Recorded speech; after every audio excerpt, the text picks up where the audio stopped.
Welcome to Scarlet season number 2. The grand final is here in this wonderful Sunday, February 9, 2025. Two big teams facing off each other. Bcpl 11S taking on the Willow Warriors in this big day at this big final on the sunny day in Chennai, White Jersey Twin Park Cricket Ground. Bcpl 11 have won 5 games out of 6 and they are the table toppers, direct finalists, whereas Willow Warriors have beaten up Red Rockets, who are the second position in the tabletop, are now into the finals, taking on Bcpl 11s. A different form of T20 cricket that had some space for the bowlers to shine well so far in the tournament. We're going to see a wonderful pop-packed T20 challenge between these two teams, but before that it's time for national anthem. As you could see, both the side team players are standing in the ground with the trophy. In few moments,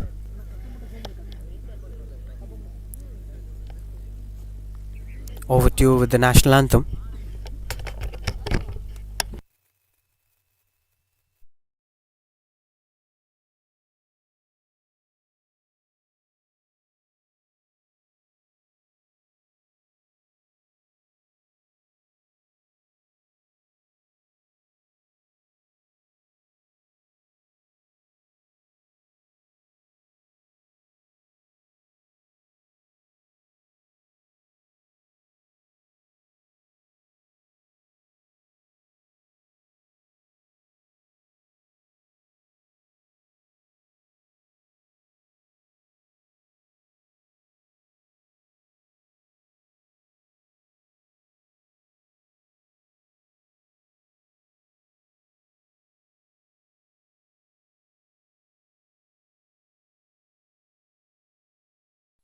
जनगण मन अधिनायक जय हे भारत भाग्य विधाता पंजाब सिंध गुजरात मराठा द्राविड उत्कल बंगा विंध्य हिमाचल यमुना गंगा उच्चल जलधि तरंगा तव शुभ नामे जागे तव शुभ आशीष मागे गाहे तव जय गाथा जनगण मंगलदायक जय हे भारत भाग्य विधाता जय हे जय हे जय हे जय जय जय जय हे।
And one eliminator match against the Red Rockets. That was an easy victory for them, defending a target of 123 against Red Rockets in a crucial game.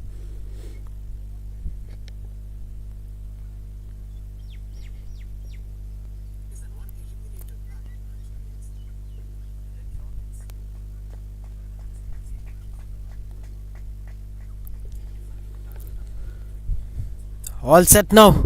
As you could see, the batters are walking into the crease. Time for the big final. The moment is here. They're fighting for the trophy. Scarlet season number 2 finals. Bcpl 11 taking on Willow Warriors. As the Bcpl 11 openers are walking into the crease, the umpires are ready. The field position is being put on by the skipper of Willow Warriors. Everything is set for the exciting T20 contest to watch out for in a hot sunny day at Chennai. At White Jersey Twin Park Ground, a wonderful venue to play the game of cricket. Though it's a T20 cricket, it's going to be a red ball match too. That is going to add upon a lot of pressure. The approach of T20 match would be slightly different when you play it with the red ball. And a lot of questions in front of us. This venue have offered a variety of cricket, both white ball and red ball. The approaches have been different. We've seen some 200s and 300s centuries by individual cricketers. At the same time, we've seen bowlers picking up a couple of wickets, 5ers and 4ers. It depends upon the way how you are going to take care of the entire thing. Especially Vinod Sparrow will be the man to watch out for with the bat. For Bcpl 11, played spectacular performance throughout the tournament with a strike rate of 154. He's the second leading run scorer. 28 runs today will lead him to be the leading run scorer. And along with that, Rajesh is another exciting performer to watch out for. We know if any of these top performers take up the responsibility of keeping the momentum forward, the team could perform well. As you could see, Vinod Kumar and Rajesh, two key batters opening the innings, and Paul Raj with the ball. Second leading wicket taker for Willow Warriors. Vignesh being the top wicket taker of the tournament from Willow Warriors.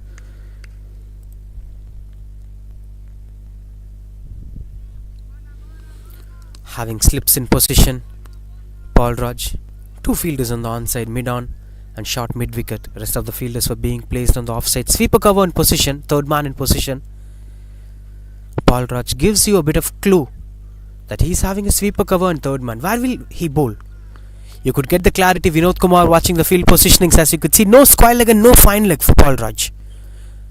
First ball is here, bowling round the wicket. Paul Raj over the wicket, in fact. Getting off the mark straight away with that single, typical left arm pacer with high arm release positioning. Look at that. Not the right way to begin, but the intention was right. He's invading the stumps, Paul Raj.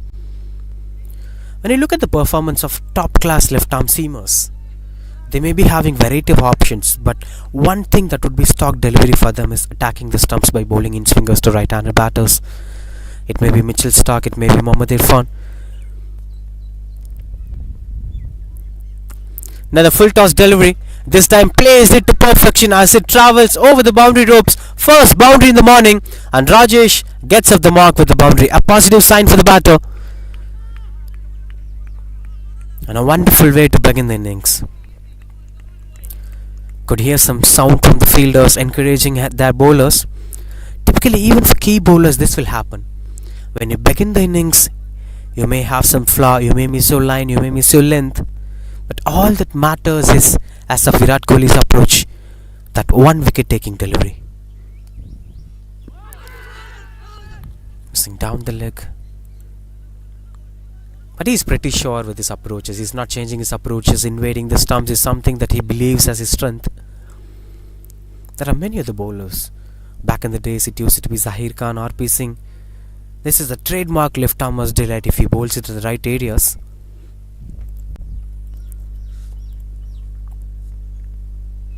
Now the thing is, they are not having deep square leg or deep fine leg in position, though it is going to be something that's going to invade the stumps. If it is going to be the delivery, what is the need of a sweeper cover in position? I think these are minute things that a skipper should look on. They are also having a slips in position, Maybe some surprising deliveries that could invite the batters for the cover drive. Another strong shot, as the wicketkeeper is pretty sure that it hits the bat of the Vinod Kumar's bat, but the on-field umpires were showing wide. They could get the clear picture of that. And I don't see any hesitation from the body language of Vinod Kumar.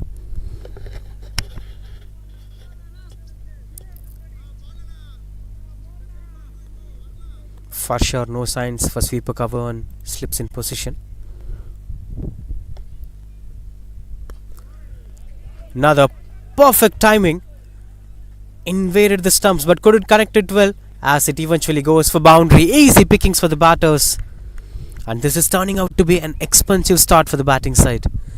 Bcpl 11 have expected these kind of starts that is happening exactly as of their expectation.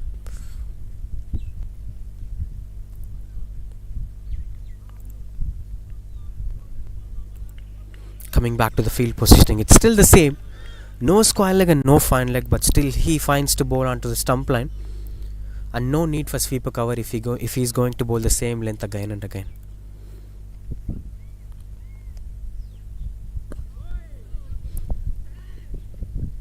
Oh, misfields as it travels and it goes to the boundary.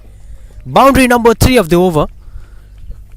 And these were another easy pickings when it comes to new ball batting in red ball. Yes, this simple it is, but this misfields at this level of cricket will never be accepted. That's why I mentioned early in the innings, the one who handles the pressure better could perform well.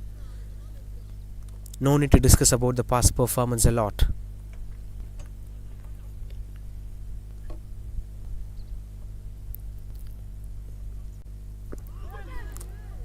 One more onto the cards and one more as it goes to the boundary.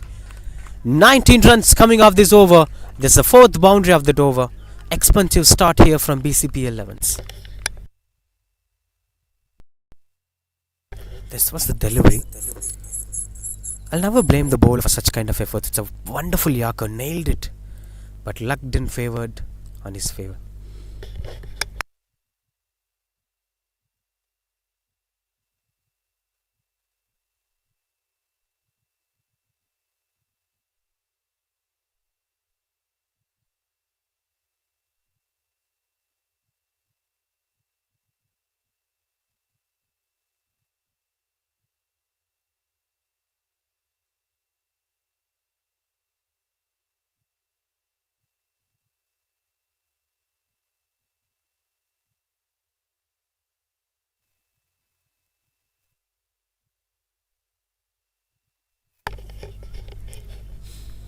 Rajesh on strike. Sharan with the ball to bowl the second over of this innings, moving on with paces from both the ends.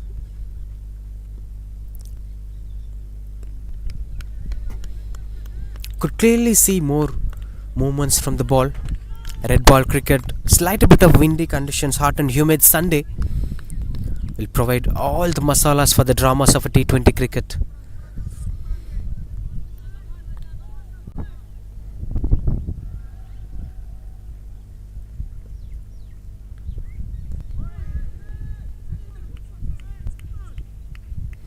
Speaking about the field positioning, same field positioning for Sharan too.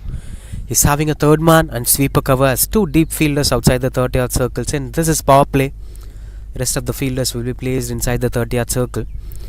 1 mid-on and obviously 1 short square leg fielder. Rest of them were standing on the offside. Now there is a change in field positioning. I hope the skipper would have heard the live as he is placing a fine leg in position now. Now this seems to be a better protection on the onside.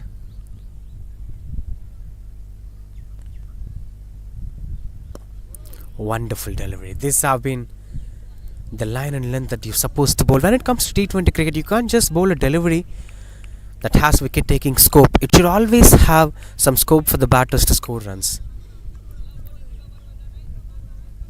It's like how the way it works for Rohit Sharma. He scores runs with pull shot, he loses his wicket with pull shot. So you have to scope the strong zone of a batter, trigger him to score runs on that strong zone. Eventually you could see the batter losing his way.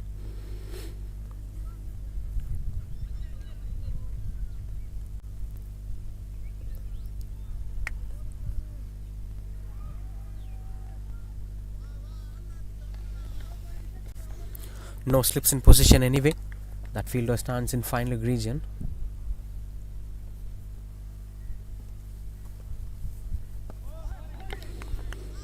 You could see that angle from the bowler. Sharan is actually angling in the ball. That seems like it's looking like an in-swinger, but it's not an in-swinger. He's cutting the ball towards the batter.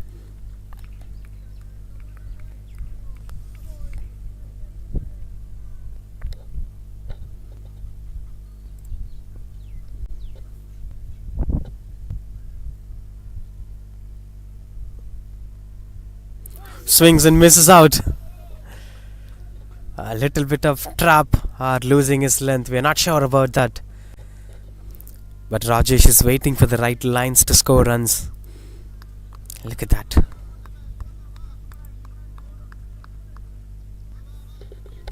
Head's turning towards the short direction before it meets the bat.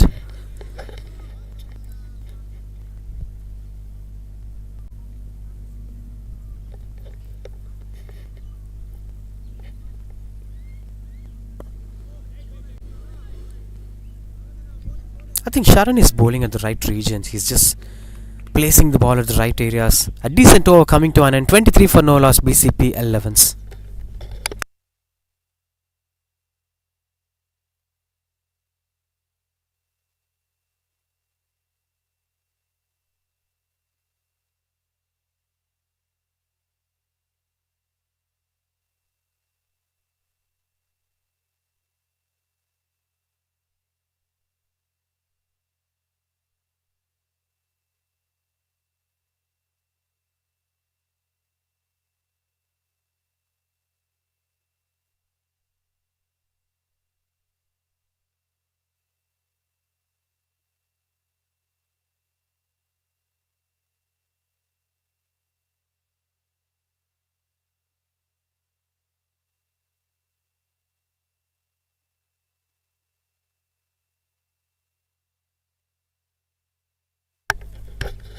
Change of bowler, giving some time for Paul to come back stronger in the later prospects of the game. Now Pandian with the ball. Bowler number 3 in the third over. This is something I've been thinking about when it comes to the bowling performance so far. They didn't try to bowl conventional opening bowlings.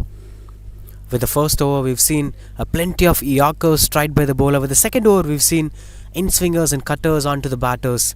They never bowled outside the off-stump. They never bowled a back-off-length delivery, which is supposed to be a regular power play bowling style.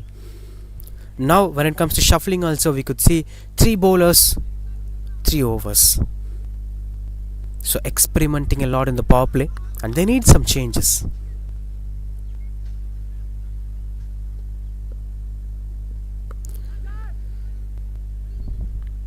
That's quite a good connection. Been a pretty decent start for the batters. A little bit of luck favored them, but at the same time they are watching the ball. If it is a loose delivery, they are punishing it. If it works in this way, they could bring it to be a wonderful opening stand throughout this innings. Catches the call, but that goes in a different direction. Wonderful timing. The moment it meets the blade, we could know where it's going. Look at that. The sound said it all. No chance for the mid-on fielder to stop it. Wonderful wrist work from the batter. Head was still until he met the ball. Beautiful batting from Vinod Kumar. This is something pretty much important in big stages like finals. We spoke a lot about this, but this is something that needs to be spoken for a very long time with having Champions Trophy next month. Upcoming Champions Trophy. The one thing that we should keep in mind is the one who performs throughout the tournament should keep up the momentum in big stages. I spoke in the previous tournaments of White Jersey too. There will be this leading run scorer who scores 50s and 40s in every match and fails to perform in finals. What happens is the batting style would have structured in a way that he scores runs and the rest of the batters will follow him up. But in a big final, if that batter fails, the rest of the batters might get confused on what needs to be done, what's the priority. So it's always important to keep up the same momentum, take the responsibility for the future. So it's important for Vinod Kumar to play till the 15th over to ensure that he's again playing a responsible knock in big matches like final. Partnership 30 of 16. It's been going good as of now for them. And in these conditions, spinners might do well over the course of the game. If the ball gets older, these conditions will always have some skiddiness for the spinners, especially in the second innings. Defending a total will always be something that would work.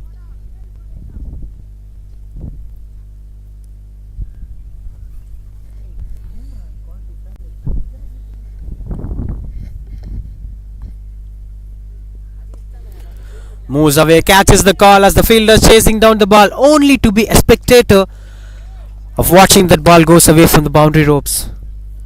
Welcome boundaries is here. This time it's an outswinger, but well read by the batter, just pushes it over the point fielder.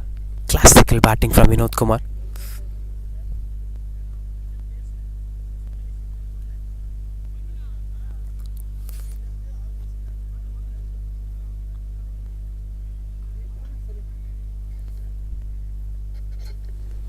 Pandian has multi-movement, but so far it's been not working in his way. Oh, that's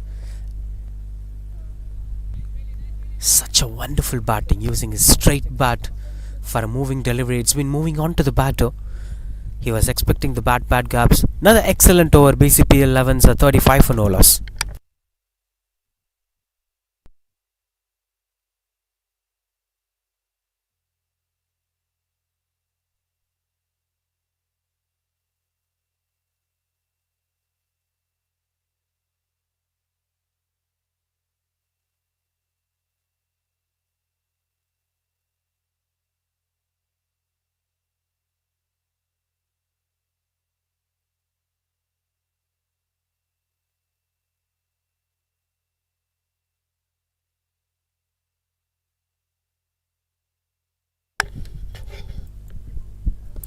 That's high in the air, catches the call. Fielders under the ball, and that's a dropped opportunity. I won't say it's an easy opportunity, but he had something to do. So far it's been not a satisfying performance from Willow Warriors. It's not showing the standards of a big final. He reverse paddled for a very long time. His eyes were still on the ball, but still something didn't work in his favor. Look at that. That's what a good effort. But unfortunately it didn't drop into his hands.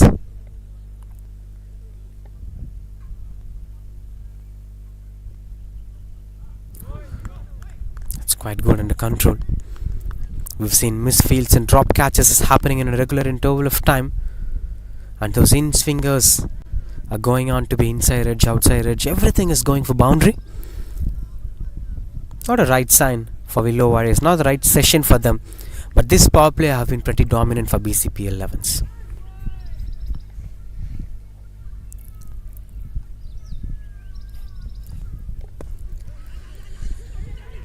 Oh, wonderful effort. And that's a miscommunication. Ends up to be the first breakthrough is here. Look at the shout. Look at the energy. They've been looking for it for a very long time. Willow Warriors gets their first breakthrough. And here it's miscommunication between Vinod Kumar and Rajesh. That's pretty unfortunate. As you could see, Rajesh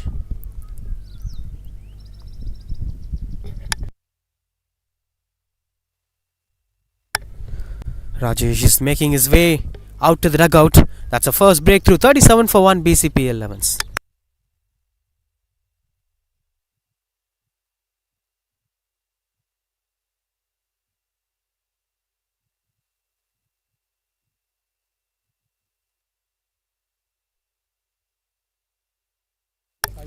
That's Vinod Kumar. Gave a good start to the batting side, but unfortunately couldn't carry out the momentum. We've been speaking about this. The big star trying to compete to the higher levels. He tried it, but running between the wickets came out of syllabus for Vinod Kumar.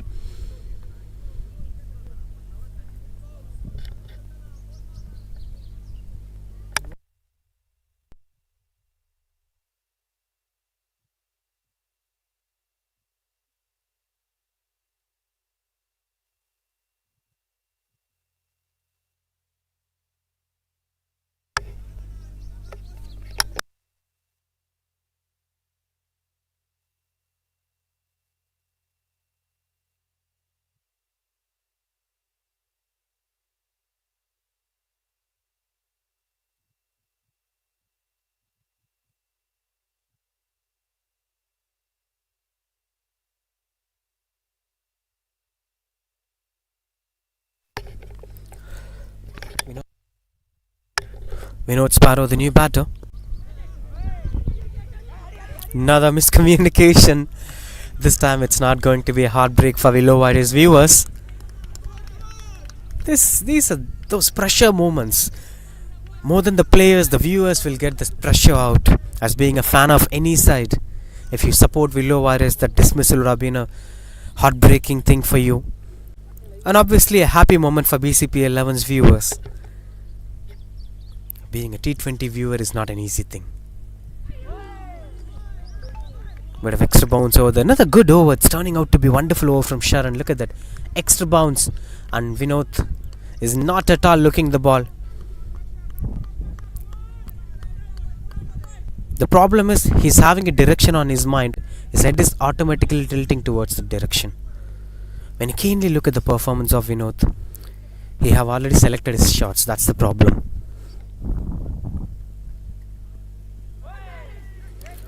On to the paths. Good try from the wicketkeeper. Saves couple of runs for his side. Another excellent over from Sharan. Just 2 runs coming off this over and a run out. Costed them 37 for 1 Bcpl 11s.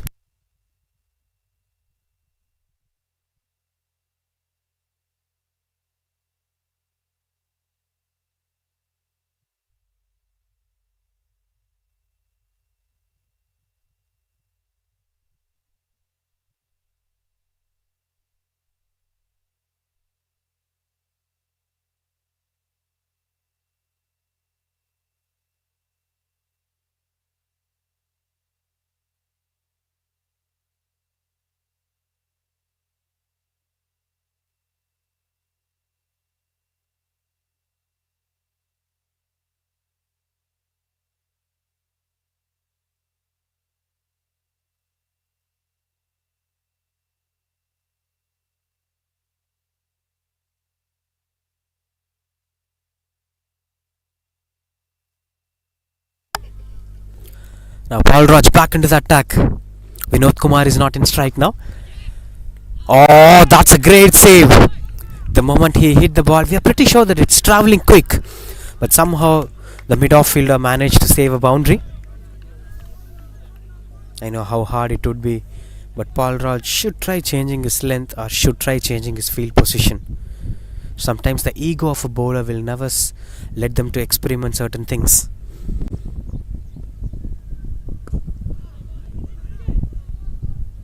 Oh, misfield this time. The man who saved the boundary now conceding an easy single. That moves out to be a second run. Wonderful running between the wickets from Vinod Sparrow.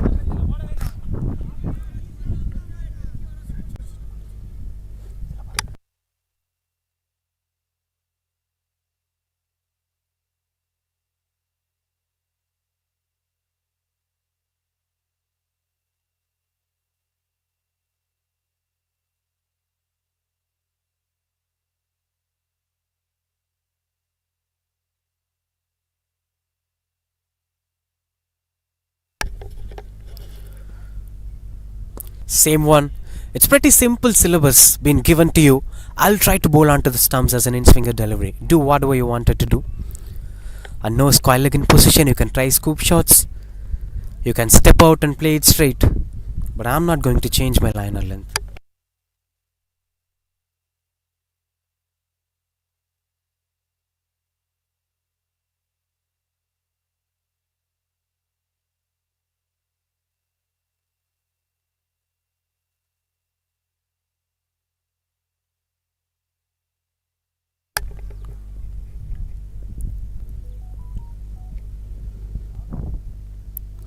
Swings and got the connection better.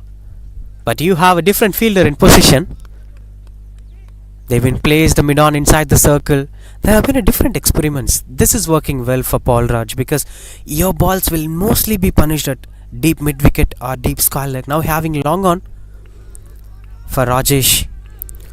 As Vinod Sparrow finally got off the mark with a single.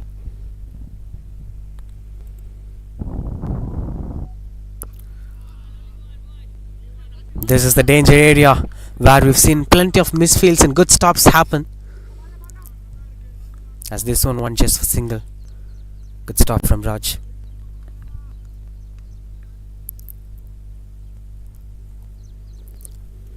Speaking about the intentions of the new batter, especially a number 3 batter trying to show some momentum early in the innings, is something that's working really well, especially in this venue. The outfield here offers a lot to the batters. It's White Jersey Twin Park Ground, Avadi.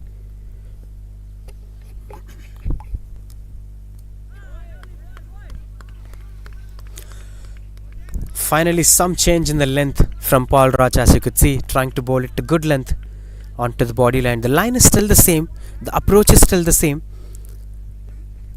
He's pretty adamant with his options.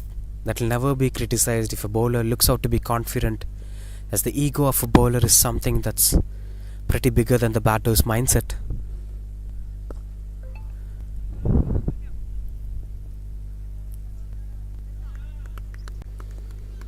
Hope that should be carried out properly, because sometimes the bowlers will succeed in that, continuing to bowl in the same areas.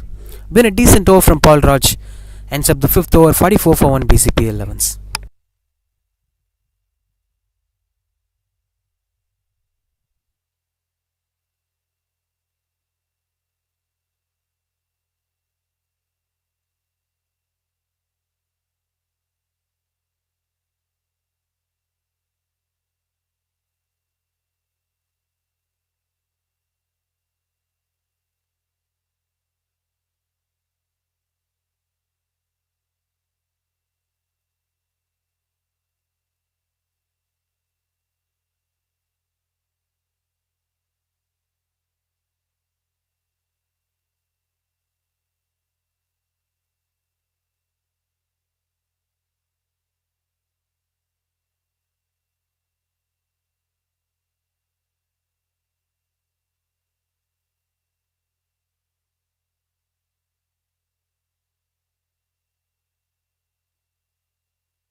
Continues out to bowl Sharan, his 3rd over. That's pretty sure for a skipper trying to do a lot with that key bowler, with one end shuffling the options, with the other end keeping on with Sharan. Change of end here, bowling from the open end.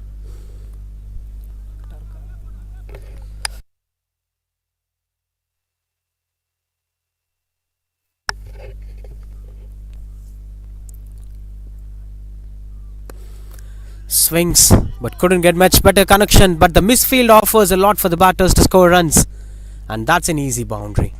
These were little moments when things didn't go well in the second innings for you. You have to think about these misfields went for the boundary. Almost 10 plus runs given in misfields, 1 drop catch. Especially these kind of misfields, which went on to be a misconnection from the batter, goes for boundary. First boundary for Vinod. He's another key batter. If he do well, nobody could stop him going to big level.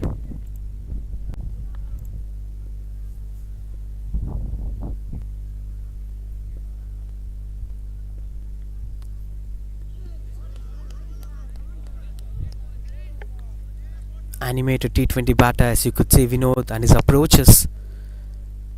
Typically many of these batters will try to show more momentum with the bat, as you could see England cricket team. The Bcpl effect in the T20 format, sometimes it may not doing well if you play in a new venue, but for these players, white jersey have been a regular venue for them. They played throughout the tournament, so they know the conditions well. And that's why we know this trying these kind of approaches. As it goes for boundary this time, you may miss for some deliveries, but some deliveries you could clearly place it to the boundaries. This time through the covers. Again, with the bottom hand domination, head was not still, but placement was perfect. For a very long time in cricket, we spoke a lot about techniques, we spoke a lot about head position, but T20 cricket have changed everything. It's all about the numbers. Okay, it's okay to not have a proper head position, but if it goes for boundary, the 4 runs are anyway going to add into the scoreboard. That doesn't mean the techniques are losing its values, but to some extent you have to come out of that.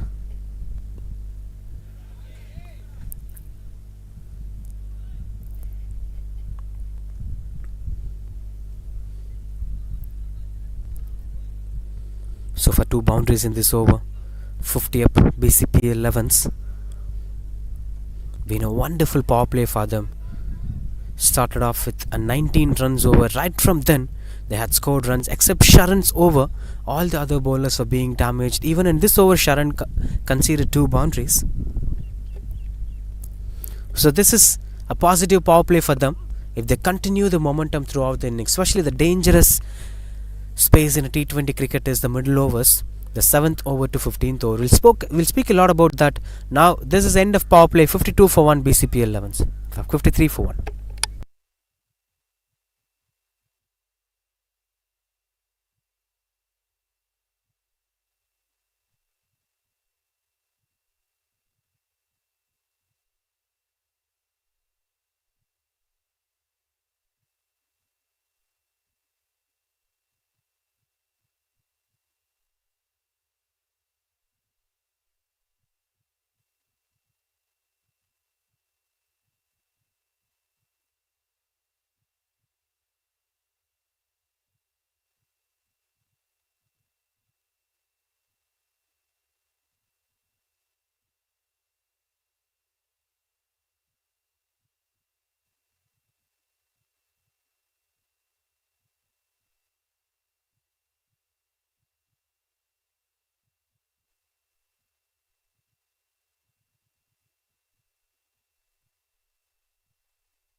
Change of bowling.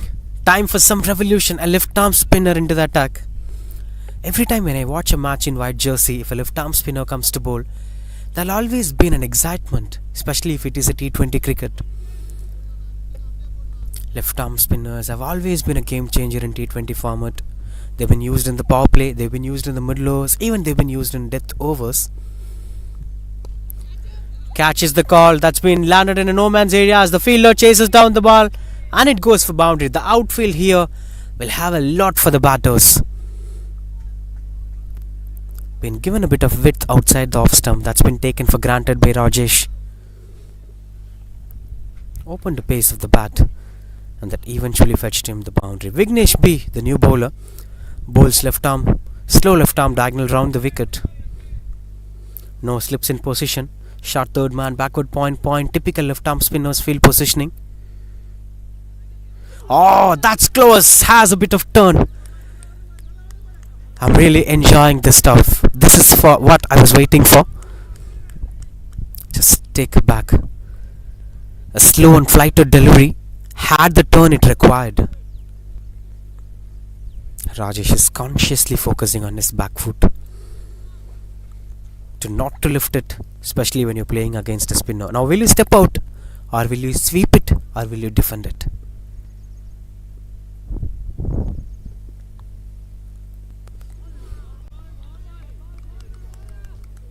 If they have another spinner, if the spinner's duo works well in the middle overs, they could do a miracle in the middle overs. That's why this space is very, very dangerous phase in a T20 cricket. 7th over to 15th over, the middle overs, where even a good start teams might lose a lot of wickets. The one who's supposed to score 200 will end up in 140s and 150s just because they failed in middle overs. The only thing both sides should focus on in the wicket column. Willows might be focusing on the wicket column, and Bcpl 11 should not lose much wickets in the middle overs. Oh, that had the fielder in position, but unfortunately couldn't grab that catch. Everything is set perfectly. He knows where the batters will score runs against him. Wonderful over, coming to 159 for 1.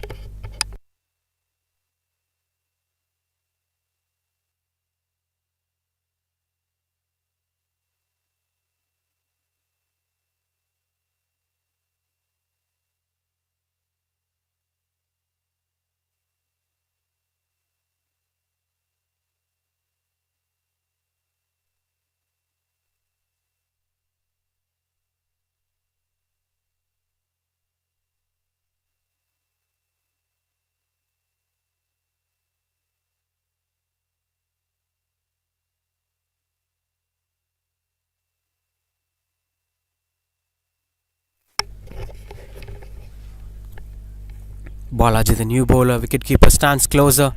Left arm spinner number 2 bowls round the wicket. Good stop from the fielder, saves a couple of runs for his side. Now the game sets properly. If these two left arm spinners bowls together to two right-handed batters, it's going to be a pressure. And on the onside, as usual, a long on, a deep mid wicket and deep square leg. Typically left arm spinners will have these three on the onside, and rest will be standing on the offside. Post power play overs, and you could never try to fetch runs on the board. These were unnecessary misfields, changing the batters and changing the momentum. That will never let the bowler to settle down. But the field positions looking out to be perfect. Backward point, short third man, that's the region that should be set perfectly. Against a left arm spinner, this is the region where batters will like to score a lot.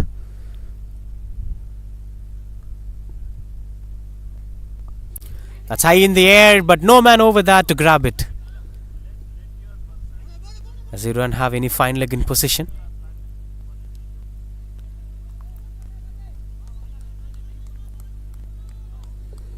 Could clearly see Vinod is losing his way in the middle.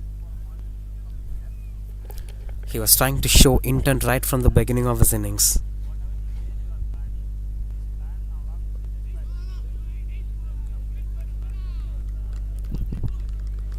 Speaking about the importance of middle overs, when you look at the top class T20 sides in world, they'll always have left arm spinners in action. Even with Indian cricket team, you could see the impact of Akshar Patel. There is a flexibility for Surya Kumar Yadav to use Akshar Patel as his wish in the power play, in the middle overs, even after the 16th over. And along with the shuffle, they have bowlers like CV Varun, Ravi Bishnoi, adding up a lot of momentum. Oh, that's a pretty good connection. Saves a couple of runs for his side. Good cricket all round. One more option that you could do against left arm spinner: sweep. 63 for 1 after 8 overs.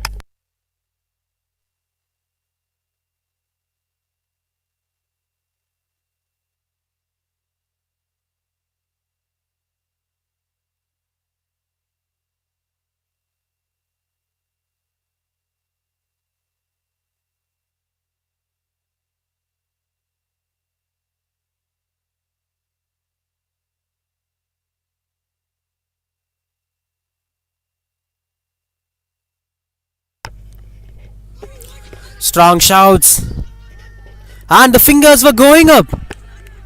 Took his time, and now lifting up the finger. Look at the celebration from the bowler.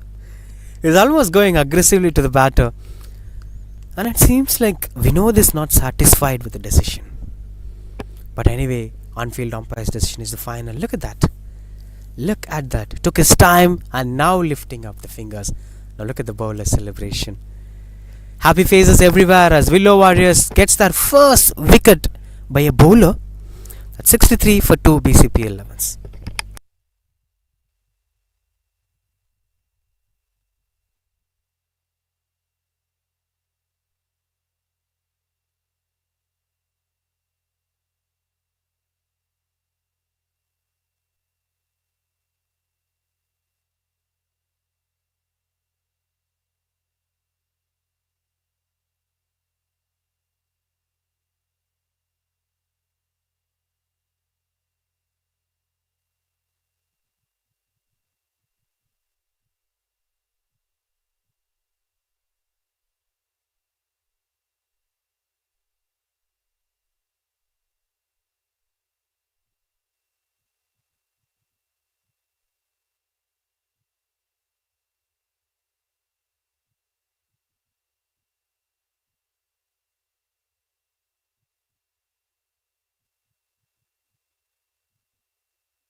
Muthumaran, the new batter in at number 4 for BCP 11s.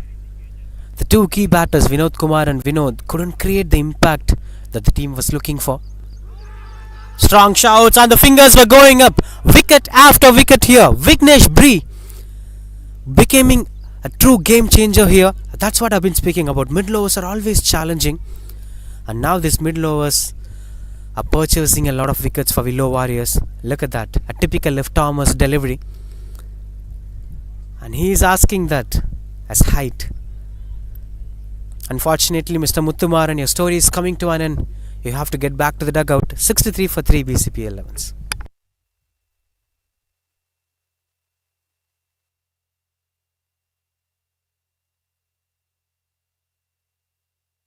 Taking back a look at that dismissal. Couldn't see the visuals matching his claim. Anyway, that's another wicket. One more wicket. 63 for 3.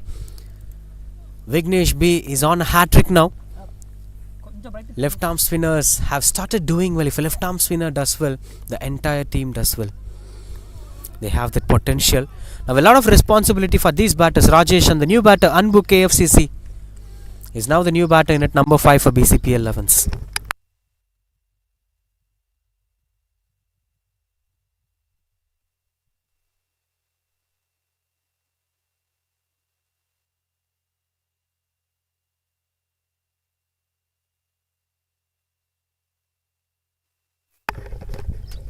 On a hat-trick now. Survived on it. But anyway, that's a good bowling. He's been rhythmic throughout the day. The revolution that he is bringing on with the ball. No chance for the batters to come forward, either to go backward. Pushing him in a middle zone. Look at the rhythm. Look at the way how he revolutionized the ball. And it's turning well.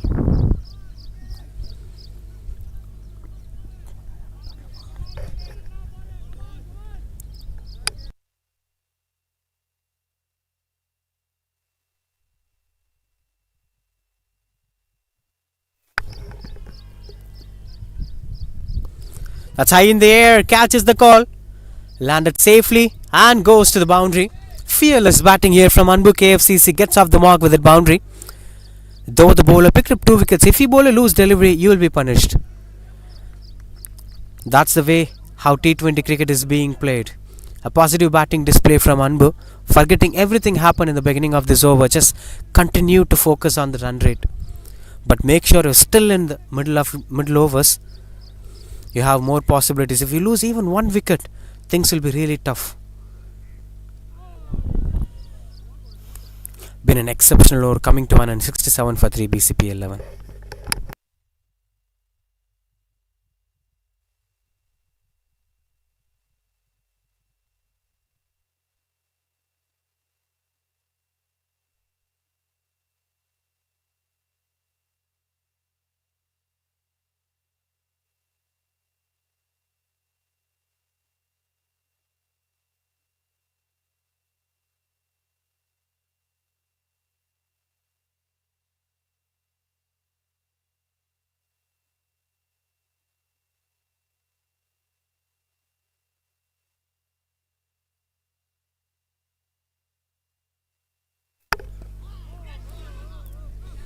continues out to bowl two-way attack, giving that 200% Willow Warriors after winning from the eliminator.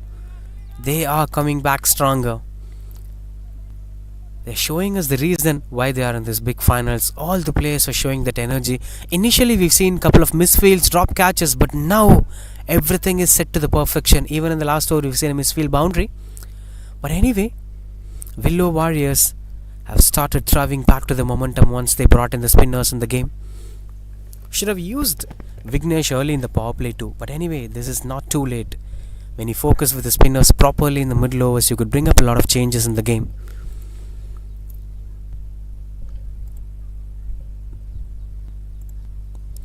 Oh, that goes behind the batters.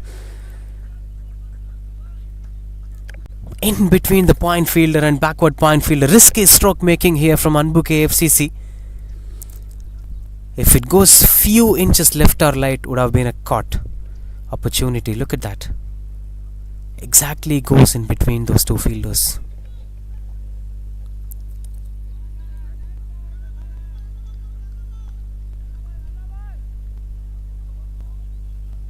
Should continue to bowl at the same rhythm as Anbu KFCC is trying to lift up the momentum.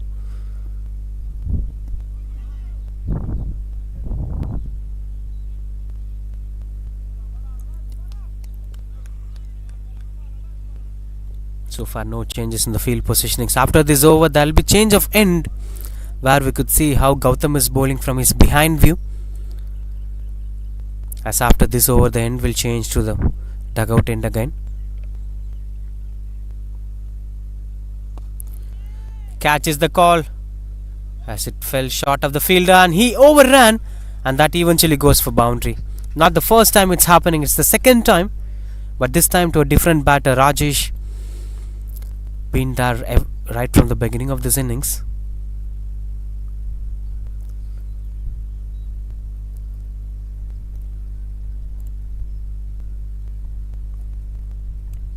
.77 for 3 Bcpl 11S. With just 2 more to complete the first half of the first innings.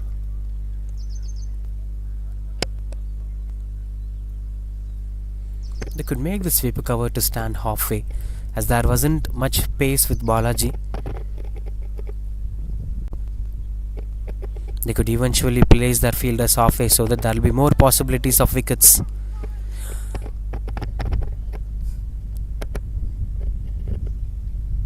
Miscommunications, but wasn't much impactful with the wicket options. Been an expensive over here from Anbu and Rajesh as they've scored boundaries.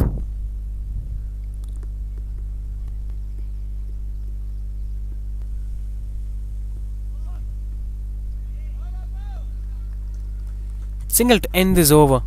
79 for 3 after 10.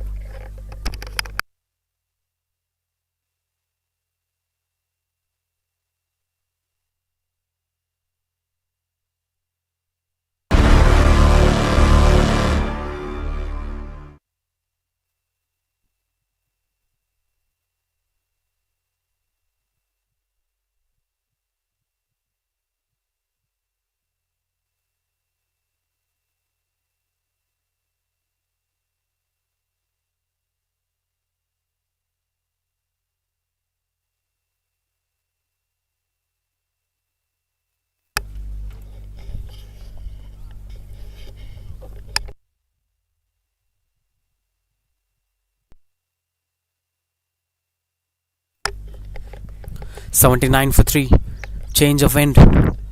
And a change of bowler too. Gautam is not continuing. Vignesh is not continuing. Pandian with the ball. Miscommunication again.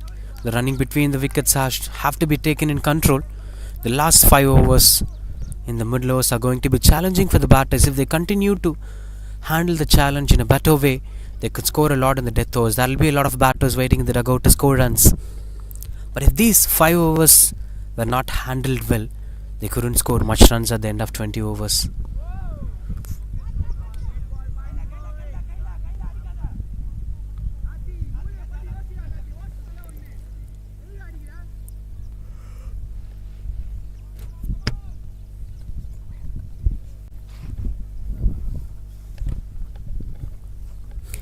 With the same field positionings, only one change in the field positioning. They're having short fine leg. They know the importance of having a fine leg, as they've conceded a couple of boundaries. Straight shot over the bowler's head, and that's a good save from the fielder Vignesh B, who was the spinner who brought in a couple of wickets in his previous over.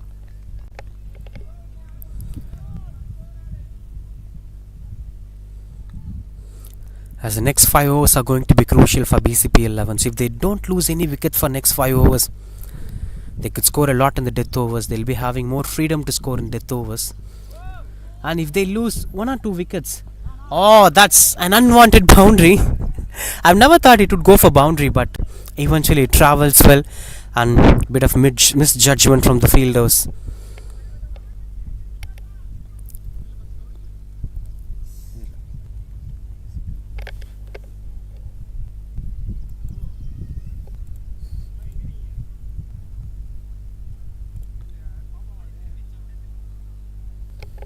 It's been tilting away from the fielder, unfortunately.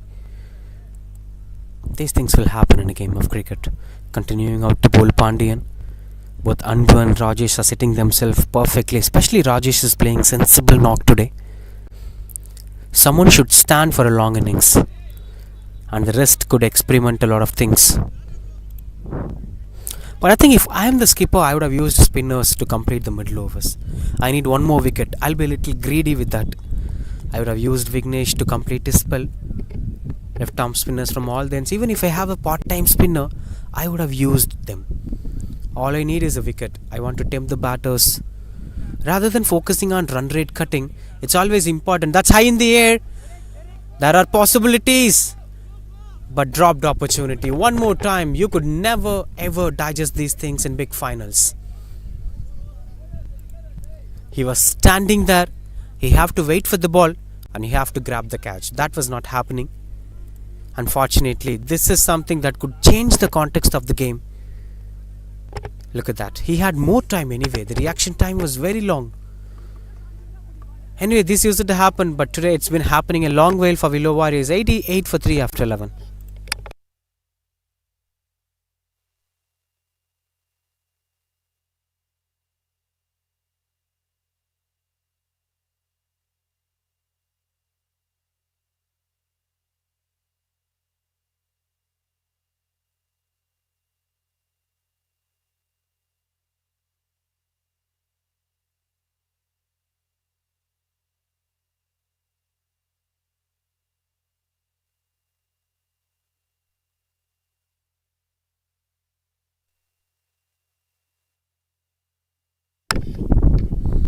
It's quite interesting with the way how things were going.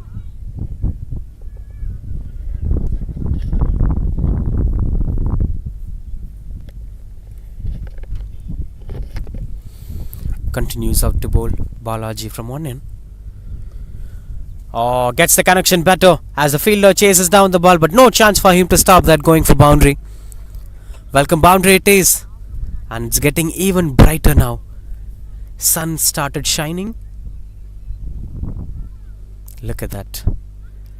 Balaji is trying this for a long while, but from that end, the open end, the ball was slightly skidding on. The batters couldn't get much space to play that pull shot. But from this end, it's been slightly slowing down. And while bowling on ball, you must be very careful with your lengths.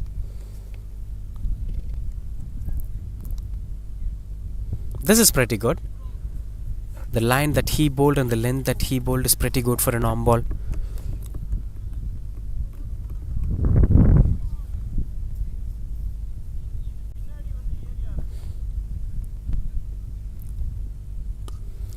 Big shot through the covers, and one more boundary it is. Rajesh now have taken the responsibility of improving the run rate. He stood with Vinod, he stood with Vinod Kumar, he stood with all the batters who tried to perform and lost their way in the middle. Rajesh stood himself calmly at the non-strikers end, now taking up the responsibility. This is what important in a big stage. Any one batter should take up the responsibility. Wonderful batting display.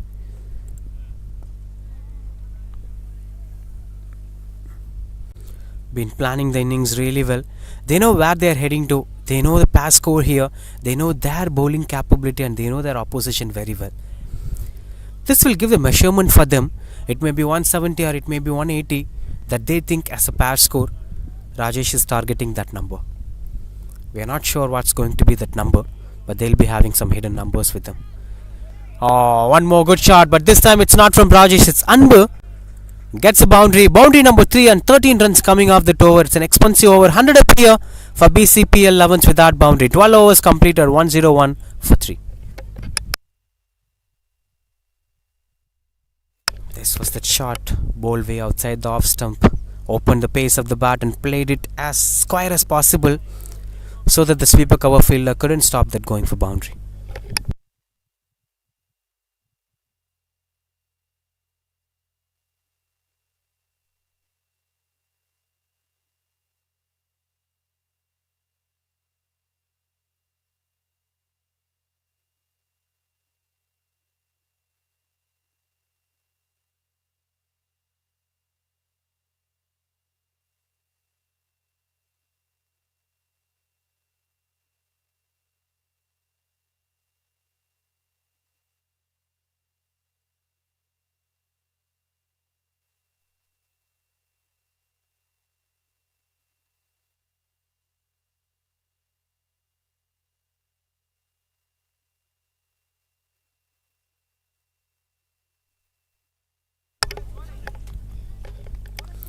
Continues out to bowl Pandyan. Typically has that angling in deliveries that you must focus on the bat pad gaps when facing Pandyan.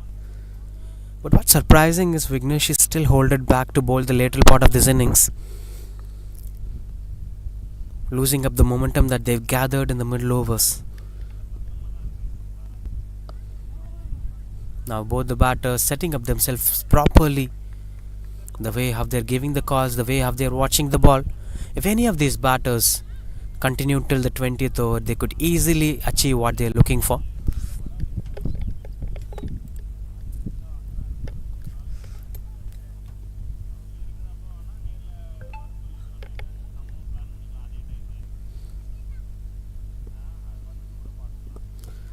Catches the call, landed safely in a no man's area. You can trust the outfield here. Just time the ball. The rest will be taken by outfield. Such a wonderful venue, White Jersey Twin Park. We've been speaking about a lot. This is Excel ground, and there is one more ground. That's why it is Twin Park. The outskirts of Chennai are designed with a lot of infrastructure cricket ground. This is one among them. This is one of the crucial venues at the western outskirts of the city. Pulls it, and a bit of miscommunication, not going for single. And the amenities here are pretty surprising. There is a wide car parking, there is a smoking area, washroom facilities, dugouts, and obviously cafeterias there.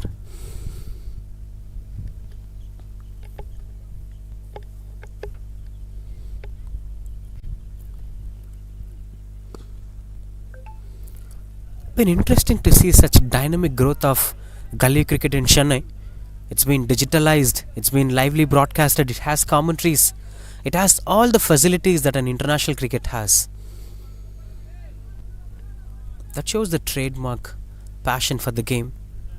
People are ready to pay for the game, people are ready to play the game with such quality that it provides all the values. Even with the pitch maintenance, they would like to compete with the quality of Chepauk.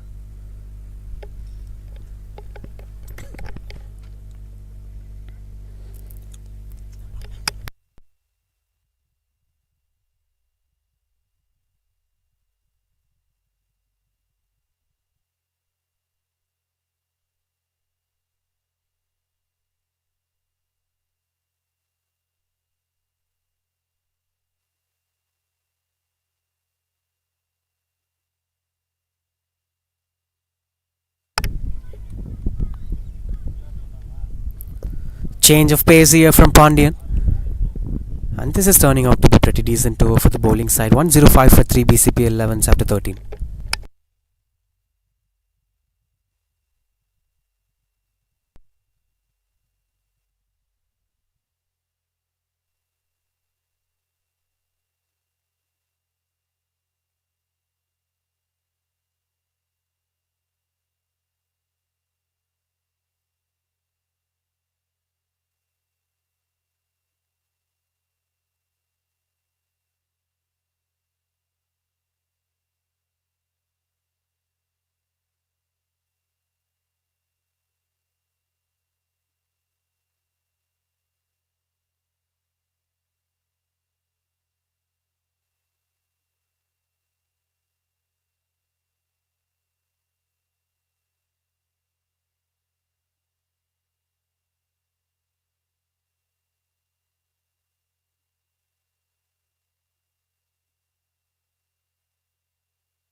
Change of bowling. Rajkumar, the new bowler, into the attack. He was in the picture throughout the innings, you could see. Good start to the over. Those missed fields and drop catches by him. And some extraordinary works on the field too. He did both. He stopped miraculous boundaries and he left the easy ones to go for boundary. And this release point is interesting to watch out for, like the way how Lasit Malinga and Mahesh Patirana releases the ball. Typically bowlers use it to release the ball closer to their air, and some bowlers will be releasing from horizontal arm action. It is slightly bit horizontal. Could create some extra bounce over there. It's all about the perspective of a bowler. If he thinks the formula will work, you have to work about that formula. Exactly what happened to Paul too, who believed in Yorkers. Now this man is believing in bowling outside the off stump, back of length deliveries. Look at that release. Similar kind of delivery. This time it might go for wide, but this idea is working out to be well. They're having 3 point fielders, backward point, cover point and short third man, sweeper cover standing squarer. But still one better shot could fetch them the boundary. It's still a risky delivery.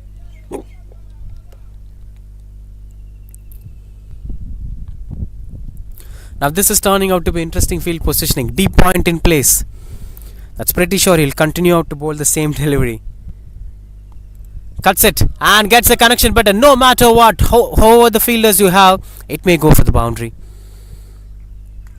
Excellent stroke making. Reminding me of typical cut shots by Virendra Sehwag. You have backward point, you have deep point, still it go for boundary.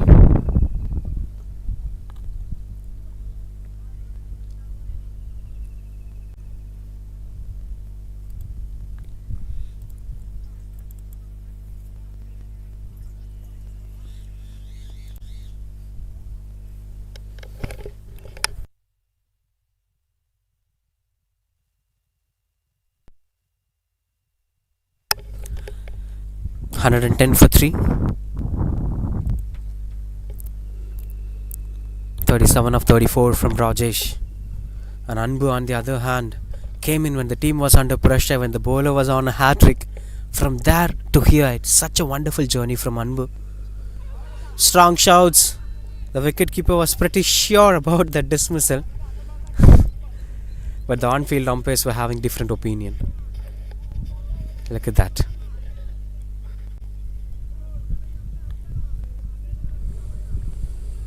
Changing the length slight a bit.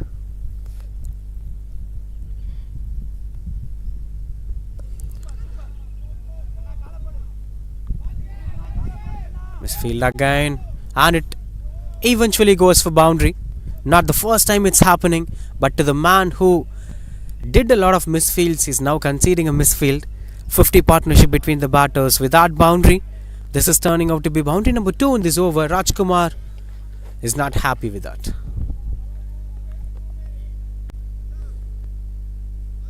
I think Willow Warriors have conceded more than 20 runs through misfields. The number I'm quoting is pretty less.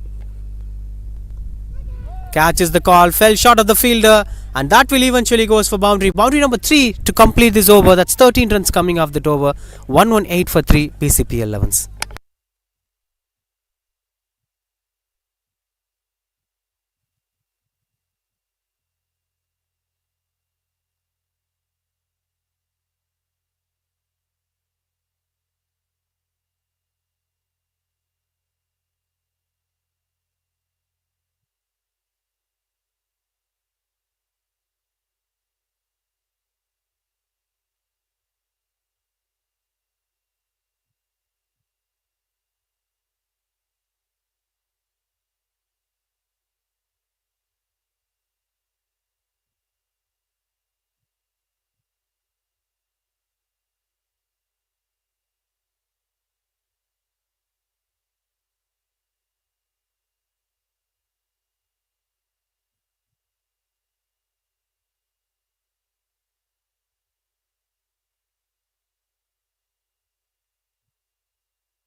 118 for 3 Bcpl 11S.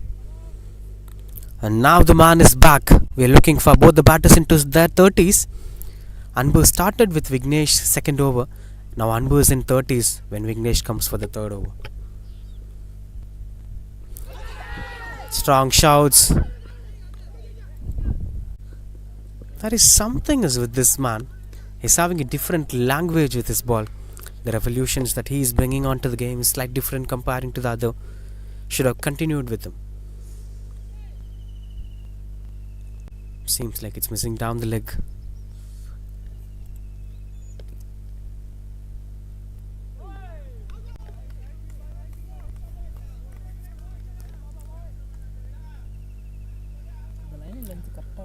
One more to complete the middle overs, and from the next over you could expect a lot of raining boundaries and sixes as the batters are having more and more support system from the dugout as the resources are kept fresh for the death overs. Rajesh and Anbu are batting now, and along with that the rest of the batters could also contribute.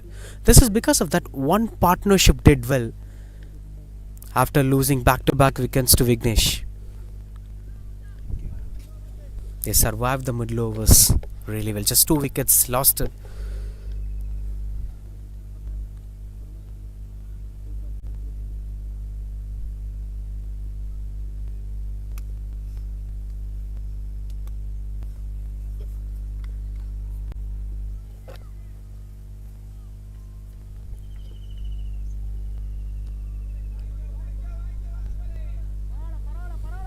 Looking out to be little bit rhythmic. This is the first time he's bowling from this end.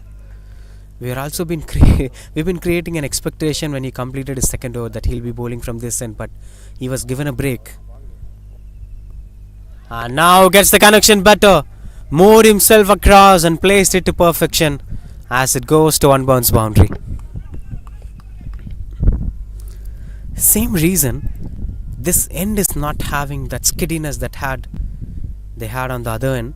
Here it's holding on a bit. That gives more time for the batters to score such shots. Wonderful stroke making. Rajesh is selecting his bowlers and selecting his areas too. He's into his 40s now. 41 of 36. This is how you have to bat in finals. If any viewers watching this, if any cricketers watching this, look at the way how Anbu gave the support to Rajesh when the team was under pressure. Another good shot. Another wonderful placement. And another boundary it is. Moves to 45 now. Rather than going for big shots and big sixers, this is called batting. He took up the responsibility and he's still carrying the team on his shoulders. Look at the shot. Heads over the ball and the placement was perfect.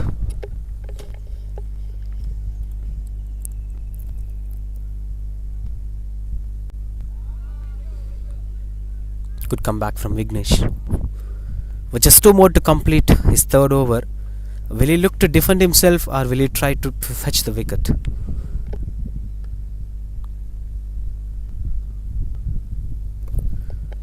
Another attempt at sweep shot. Will be fetching just a single for the batter. 9 runs coming off this over.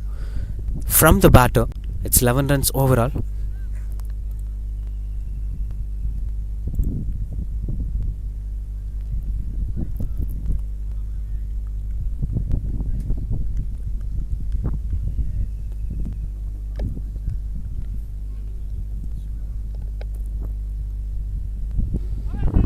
Strong shouts. And now the batter is dismissed. Finally Vignesh B gets a breakthrough after conceding couple of runs. Anbu, the batter, being dismissed. He started with Vignesh and he is ending with Vignesh. Such a wonderful cameo from Anbu. 33 of 20 deliveries. Did his spot really well. Tried to sweep the ball but couldn't get the connection better. That's wicket number 4. 129 for 4 after 15.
starting off with the dot ball.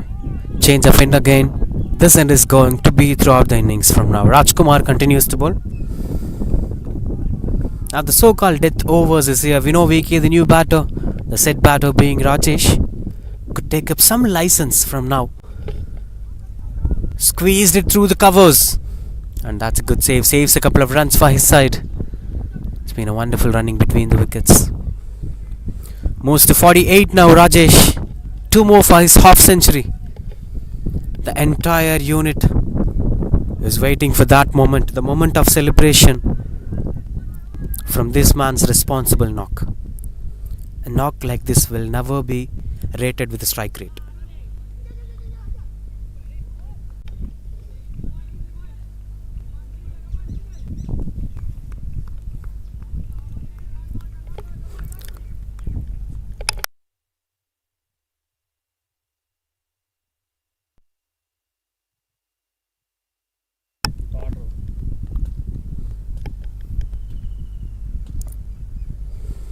Pushes for the single.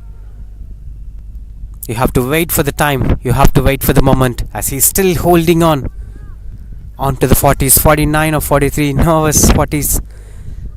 Might not be the case, as he's still busy in building up the momentum. He'll be most worried about the scoreboard. It's 132. Will be a happy sign for them at this point of time. Now the new batter, we know VK, a tall right-handed batter. The job will be pretty simple. Watch the ball, go for the good shots. And that's what he's doing. Plays it through the covers as the fielder chases down the ball. Gets off the mark with that single.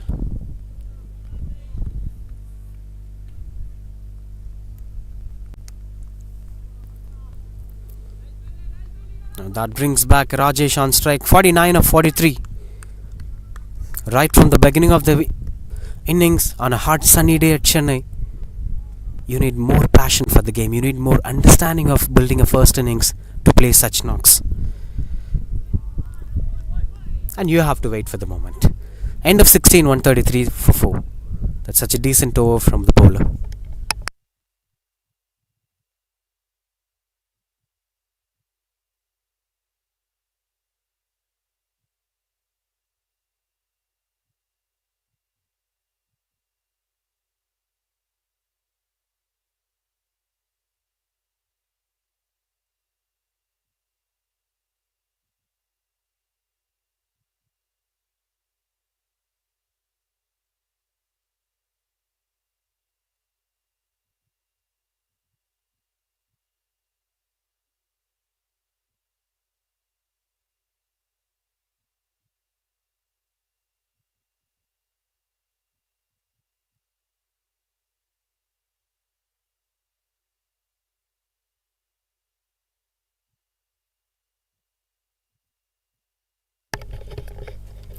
Vignesh to bowl his last over. 3 for 21 for him.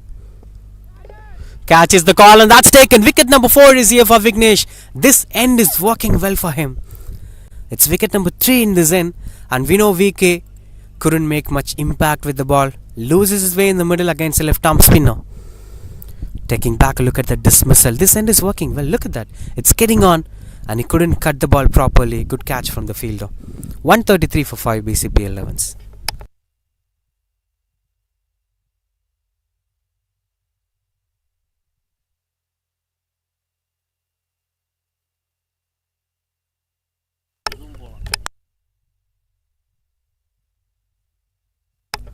As that brings the new batter in at number 7. Typically in Indian batting structure, they'll be having 7-4 formula.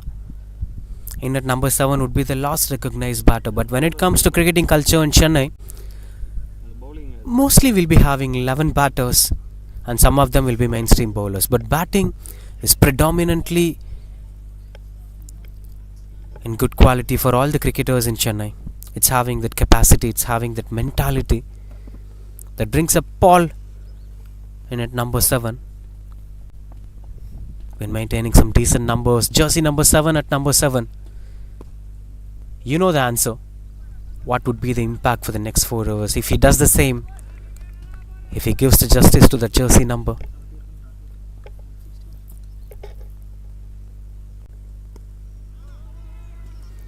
Such Such a wonderful over from Vignesh.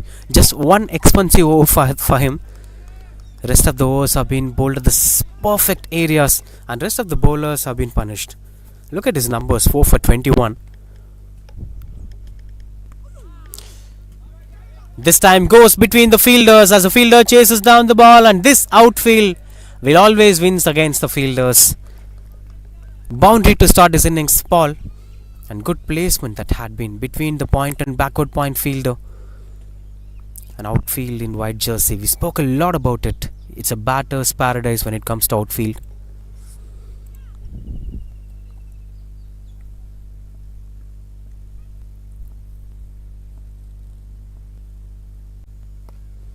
Full toss, and that's been punished to perfection. Will be just a single that brings back Rajesh on strike. 1 for 50, 1 for 5 for. Which will happen?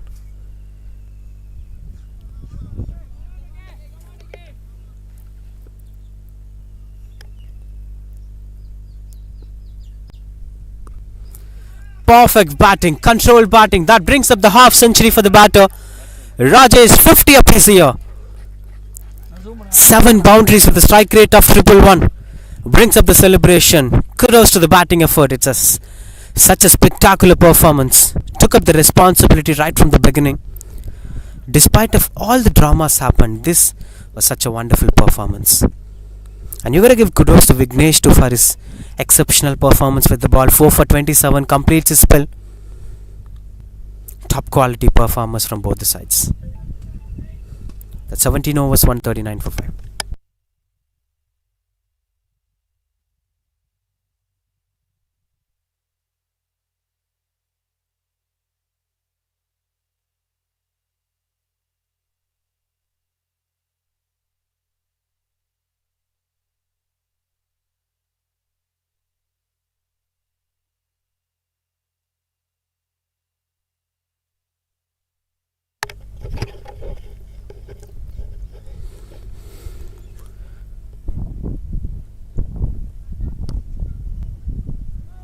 Cuts it and gets the connection, but fielder chases down and it goes for boundary.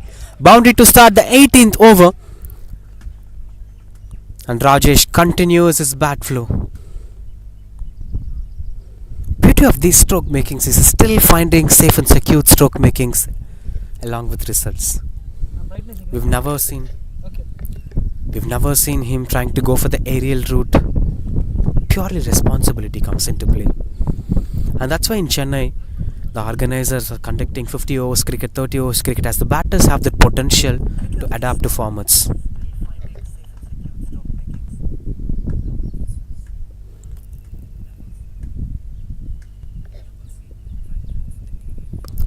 Swings and got the connection better.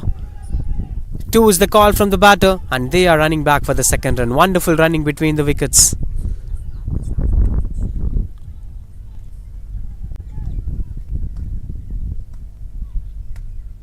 We didn't saw much of maximums today, but there are a couple of boundaries, cuts and pulls.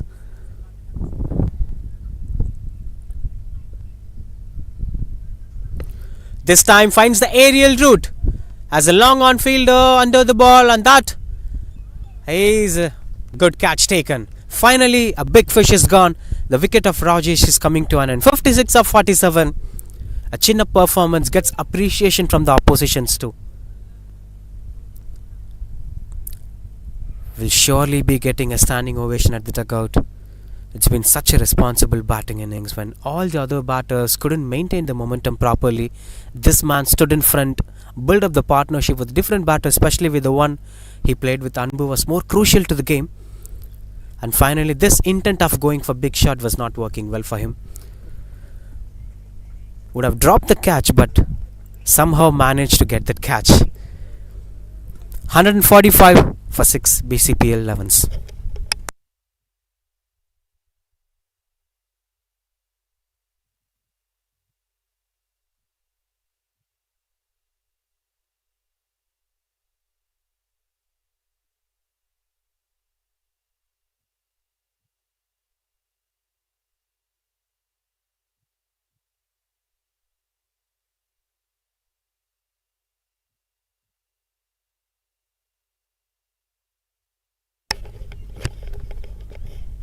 Kannan, the new batter, in at number 8, with having 15 balls to be bowled.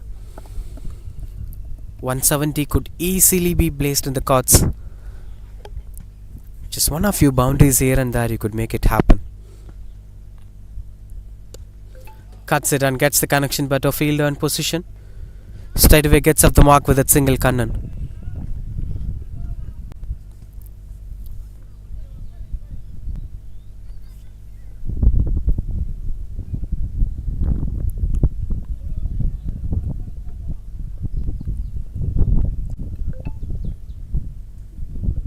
Strong shouts, that missing down the leg. I think the ball is not coming onto the batters. They're trying to bowl it as slow as possible. That's why we couldn't saw much of sixers today. If you want to hit sixers, you have to generate your complete power. There won't be any support with the pace from the bowlers.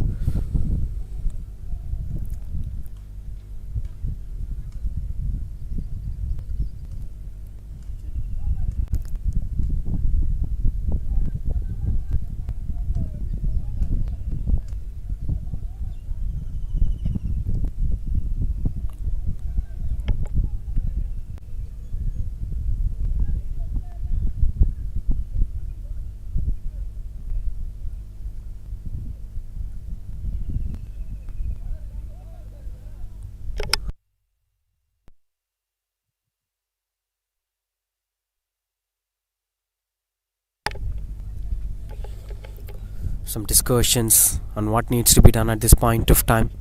Paul and Kannan, they should never go to the back foot, as the basement was set perfectly. I meant back foot as the mindset of the batters. You could go into the back foot physically, but in mindset, you should always keep up the momentum.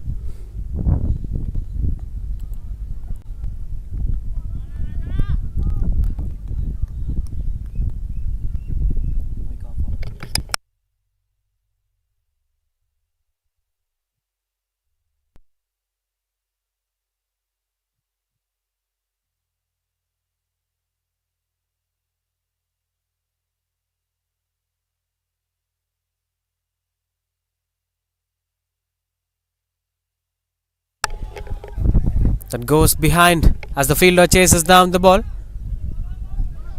They're appealing for the third run and not going for the third run. Just 2 runs coming off the board. That brings 150 up his here for Bcpl 11S. 18 overs completed, 150 for 6.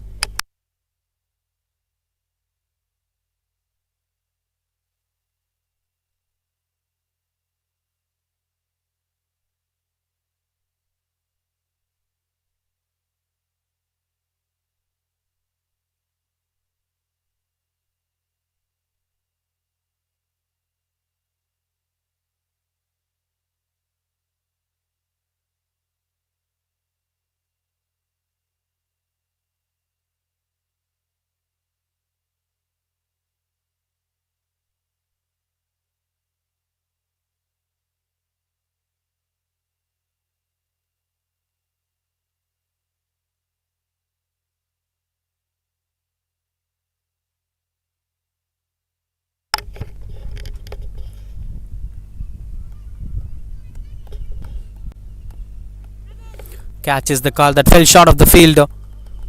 Will be just a single. More possibilities of they could make more than 170. Just 1 or 2 good shots. You could easily put the bowlers into the back foot.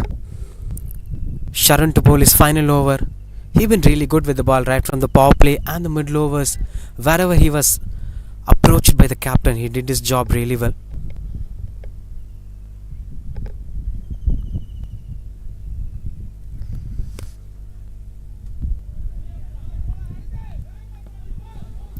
Another misfield is here. That fetches a couple of runs on the board for them.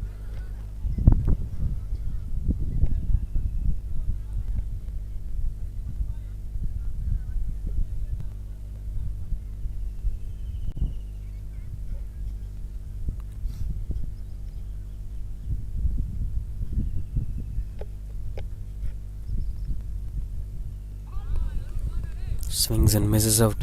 They could use the wicketkeeper closer to the stumps as the bowlers are bowling medium pace. There may be more possibilities of footwork from the batters. Moving left to right, going forward, stepping out.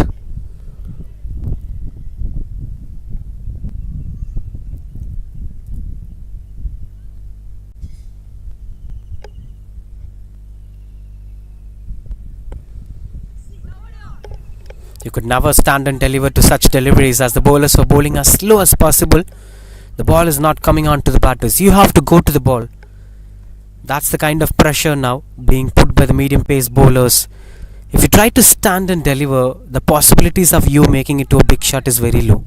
That's what happened to Rajesh too. They should try to step out. They should try to reach the length of the ball. This time gets a thickish outside edge as it goes past the backward point fielder to boundary.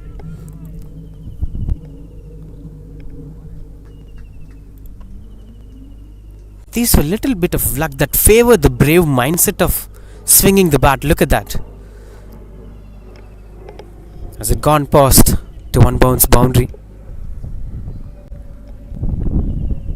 And when you're not having third man in position, it's always a risky call to bowl it wider.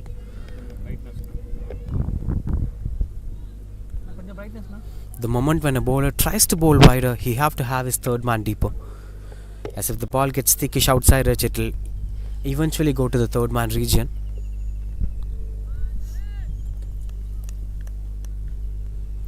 Should try to step out.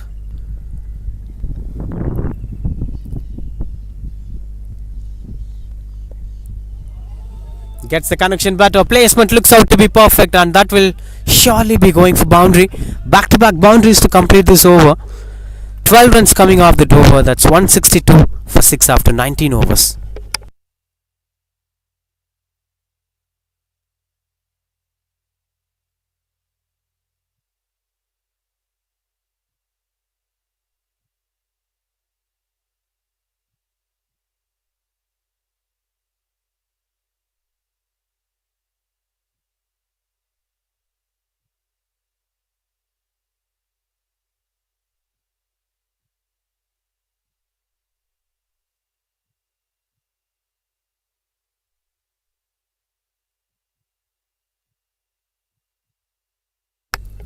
Now the last over, what would be the target in this big stage for Willow Warriors will be decided now. Rajkumar with the ball.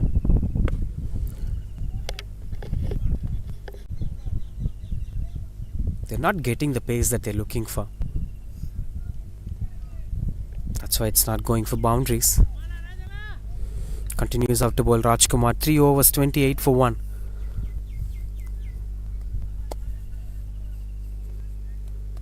With Paul KFCC on strike, expectations of making it to at least one boundary could ensure them 170s on the board.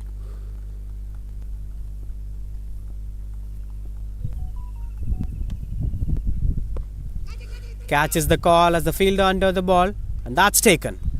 Wicket number 7 is here. Rajkumar gets another one. Paul KFCC tried to make it a big shot but couldn't get the elevation better. That's the story of the batter coming to an end. Look at that. I think overpowered. Couldn't get the connection. 163 for 7 Bcpl 11S.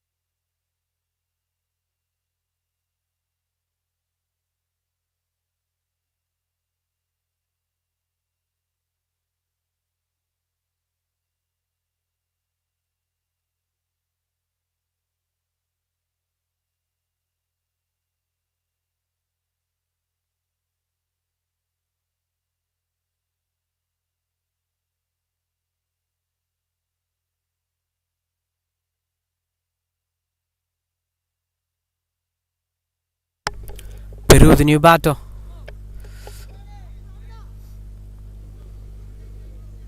Rotate to the strikes and bring it back to Kannan.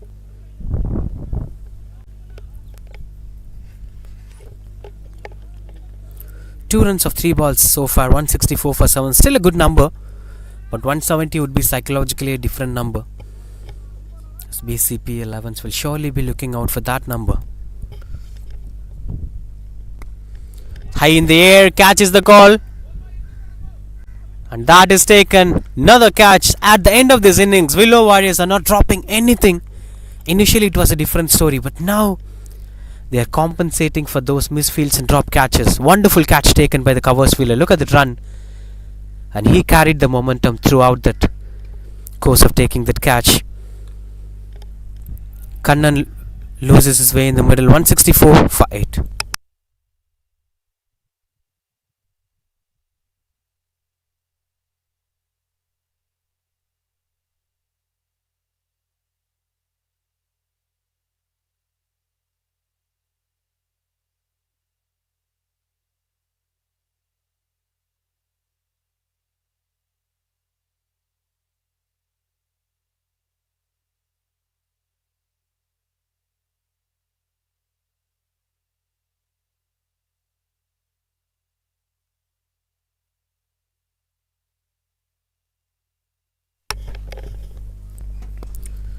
Dowlat, the new batter.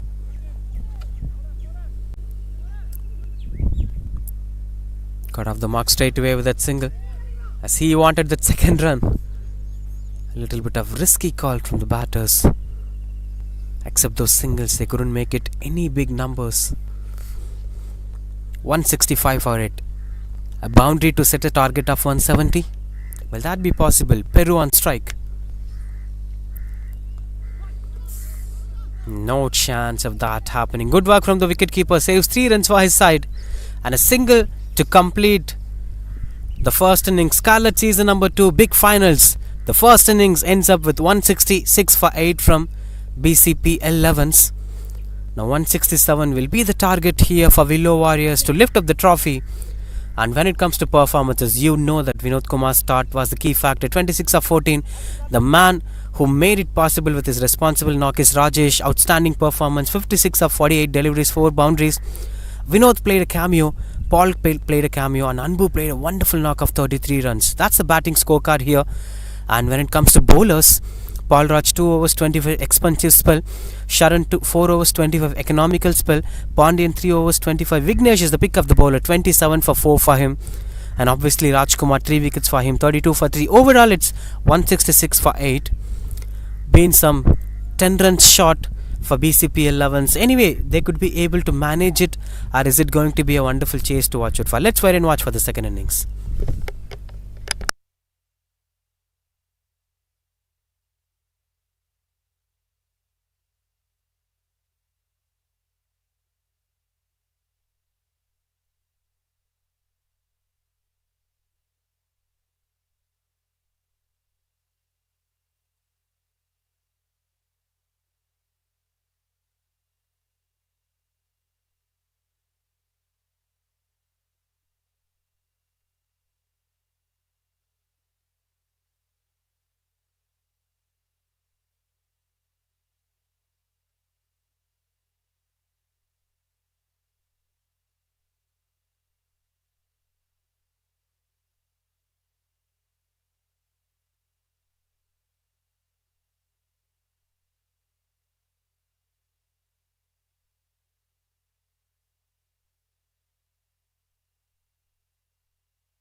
As you could see, the fielders walking on to the ground.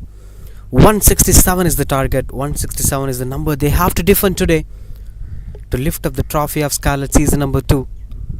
As the Bcpl 11s would be pretty satisfied with the number they have made at the end of 20 overs. I could have been having a little bit of disappointment on what they've targeted and what they've got. But somehow 166 is always a good number in any T20 match. This venue offers more for the second batters, but still, if you have good bowling approaches, if you have something dynamic performances, you could still make it happen. And finals are meant for the batting first sides historically, and these things might well support them. But on the other hand, the Willow Warriors will be having different thought process running on their mindset, as they have to keep that in their mind. This is that wonderful venue, White Jersey Twin Park. Look at that green conditions. Look at the outfield. That's the other ground you could see after the fence. That's why it is called as Twin Park, on the outskirt of Chennai, western outskirt. You could come and view the match.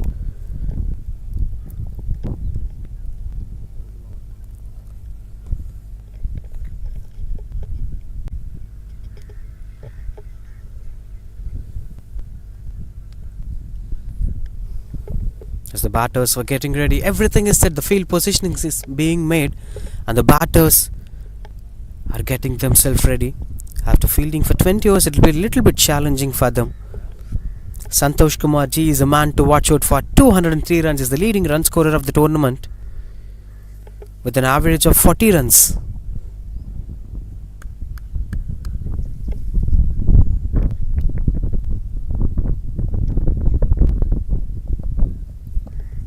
In fact, now Rajesh gone past him.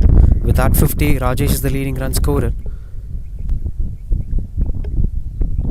We have to wait and watch Santosh Kumar's response in the second innings. And along with him, he's almost a lone warrior along with Derek, who contributed a bit in this tournament.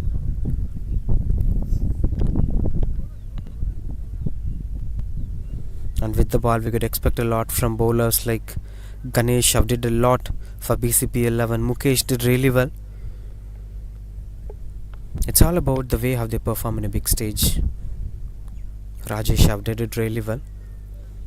As the openers got into the crease. Time for the big clash. The second innings is here. 167 is the target.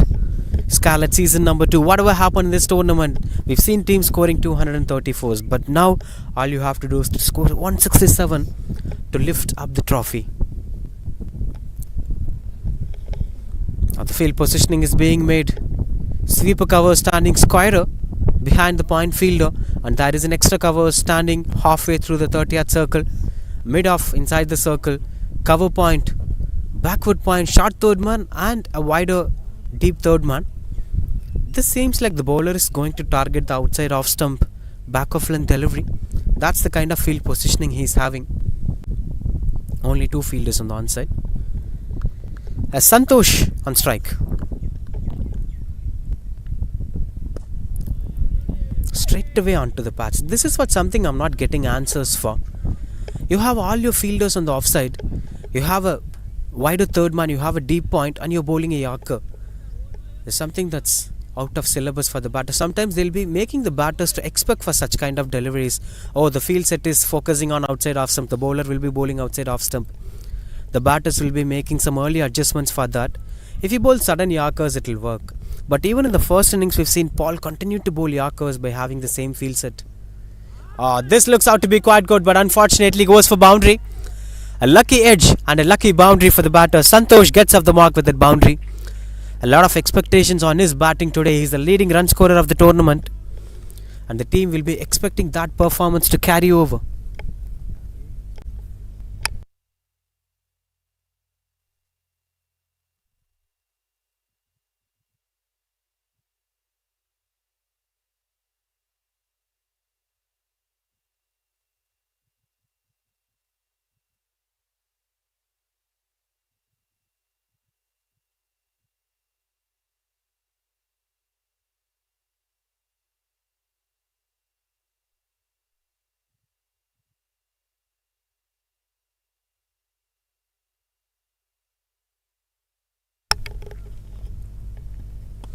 high in the air, but looks out to be better connection. Fielder under the ball, and that's a dropped opportunity.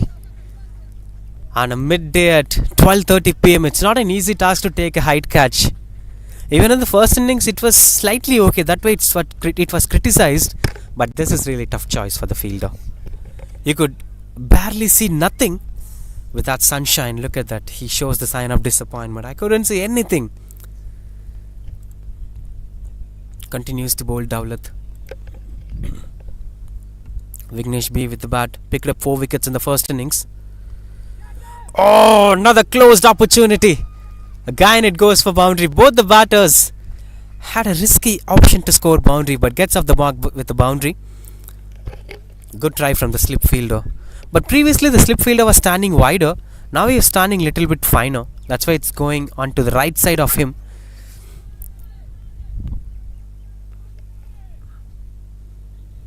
You cannot blame Dowlat for these numbers. He tried his best. He made the opportunity 2 times, but the field positioning was not accurate.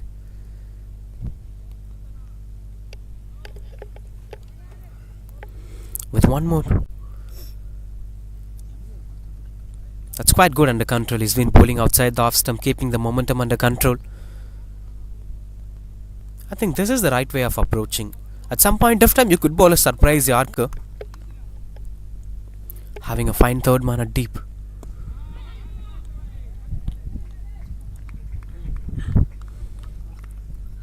It's taking its own time to reach the batter. 2 wickets you could see here. Wicket number 1 is not ready. It will be ready for the next month's actions. As of now, this wicket is being used. You know the reactions here. You see wicket left arm spinners doing really well in the first innings.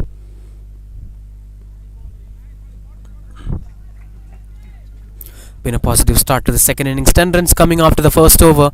Don't forget what happened in the first innings. It was a 19 runs first over conceded by Willow Warriors. Comparing to that, this looks out to be decent number.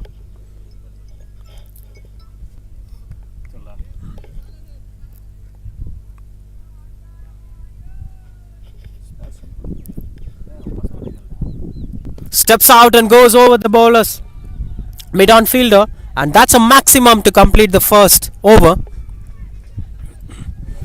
Beautiful stroke making. Just the timing it is from Vignesh. 16 for no loss at the end of first innings. First over.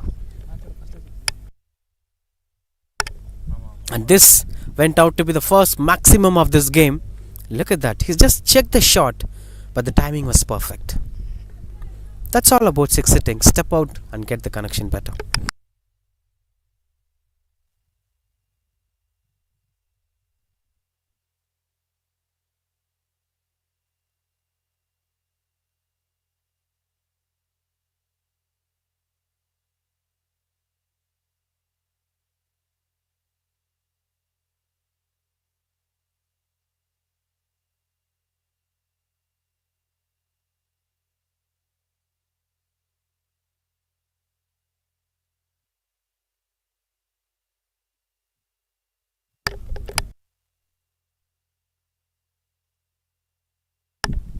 (16 for no loss).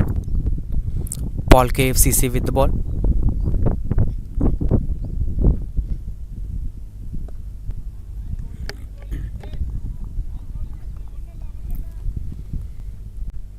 Now long on in position for Santosh, and they're having deep point in position. Positive start with the bat from Willow Warriors.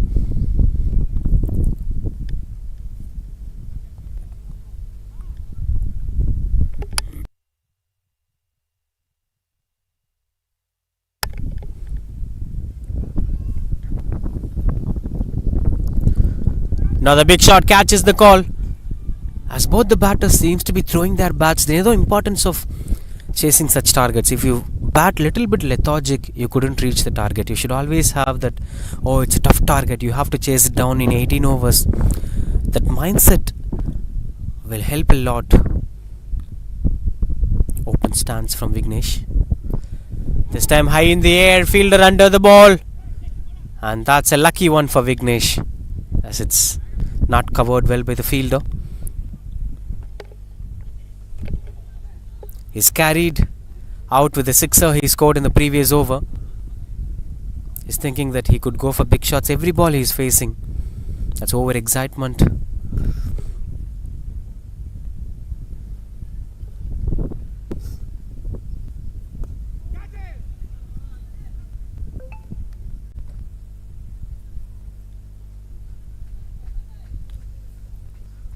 I think they could check with the spinners in the power play too. We've seen in the first innings the spinners were used after the power play, but they got a bit of momentum that might work well.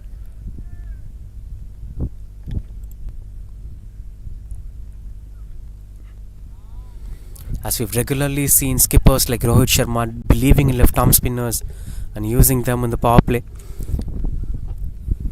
Not just with the left arm spinners. If you're having a conventional spinner who tries to bowl as flat as possible, you could try with them for just one wicket taking over. Every wicket is important while defending a total. In fact, wicket column is something that they have to focus on rather than defending the total. That approach of picking up wickets will always save the game for them. This looks out to be pretty conventional. One to end the over. That's 4 runs so far in this over. Steps out. This time it's high in the air. Ball under the ball. And that's taken. The desperate and deliberate effort from Vignesh is coming to an end. He was literally carried away by the sixer he scored in the previous over. He wanted to make it happen, but this was not the appropriate length to do that. Paul gets the breakthrough for Bcpl 11S. That's 20 for 1 Willow Warriors. Just take back a look at that shot. The length was not the right length. It's getting extra bounce. And wonderful catch. Look at his head. It's watching the ball, nothing else.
Strong shouts. Mukesh KFCC with the ball now.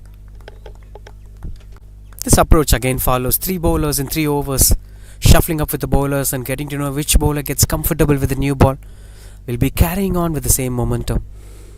And the first one went on to be expensive. They immediately changed the lineup. Gopi, Praja, the new batter, at the non-strikers in. Now it's Santosh on strike.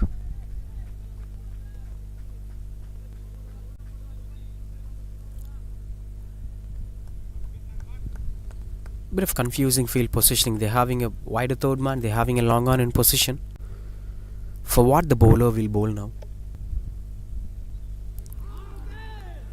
Change of pace from Mukesh.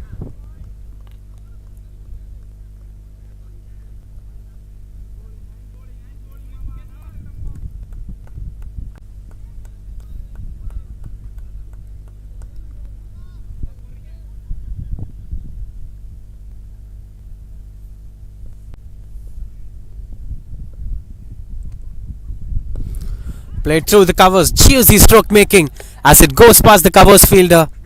Easy boundary it is. Exceptional performance here. Santosh Thambi played it with a gutsy approach. He tried it even in the previous delivery. Though it's in the air, The placement looks out to be perfect.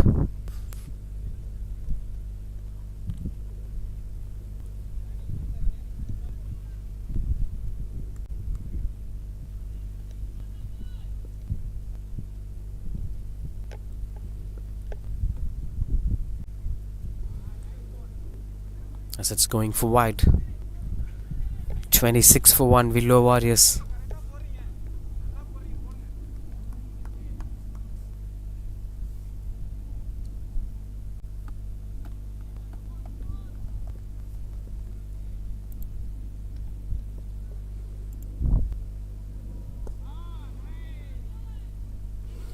But if misfields offering a lot to the batters.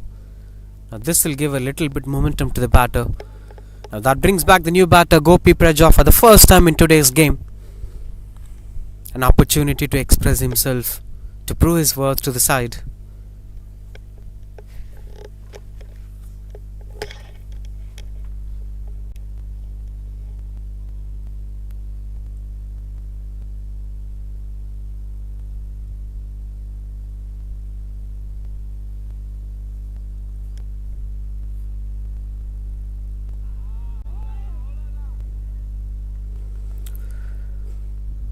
And couldn't get the single as of the expectations. Continues up to bat. 27 for 1 Gopi Praja with one more to complete this over. Been a pretty decent over from Mukesh, except that one boundary went in that over. 140 of 103 to win the game.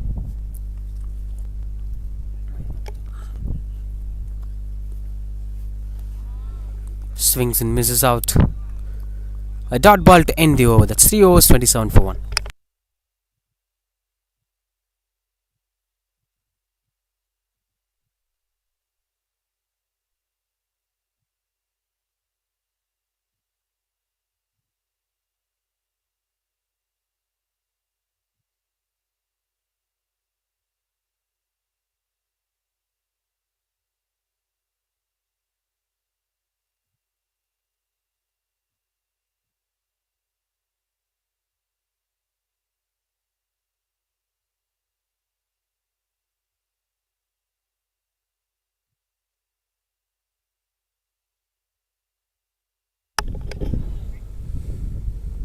Continues out to bowl Paul KFCC, the one who brought the wicket in the previous over.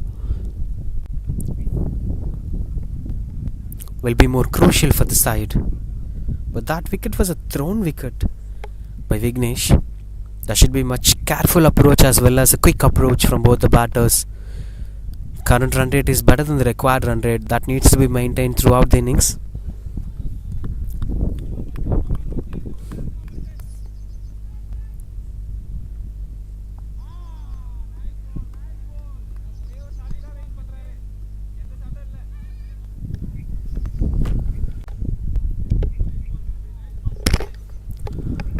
Having that long on in position, restricting the batters from expressing themselves.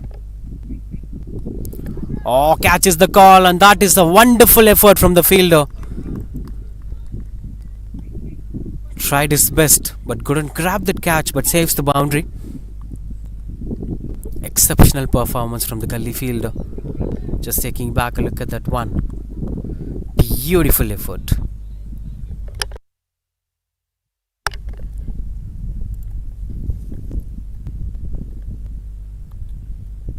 Yet to get off the mark, Gopi Praja.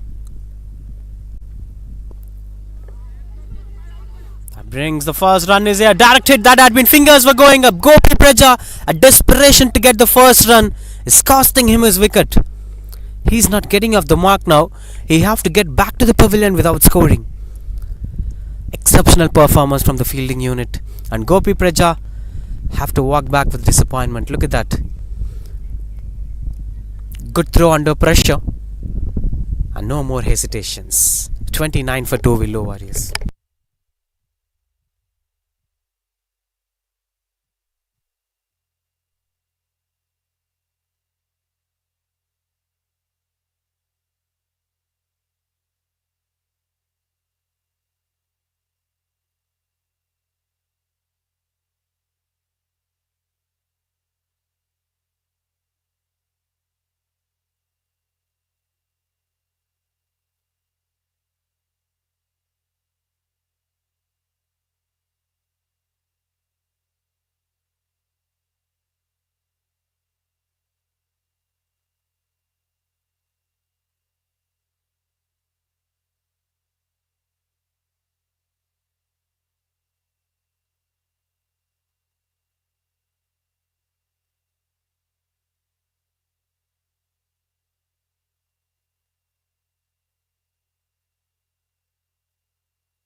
straight away gets off the mark with that single. Pondian, the new batter.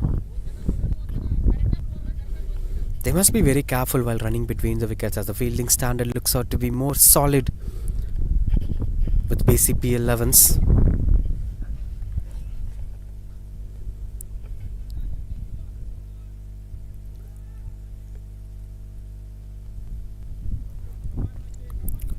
The new batter Pondian on strike now to face his very first ball.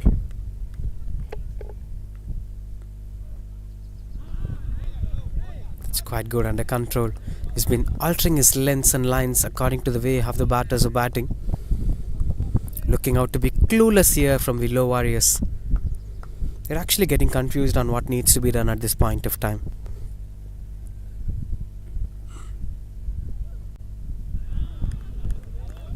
Dot ball to end the over. That's 30 for 2.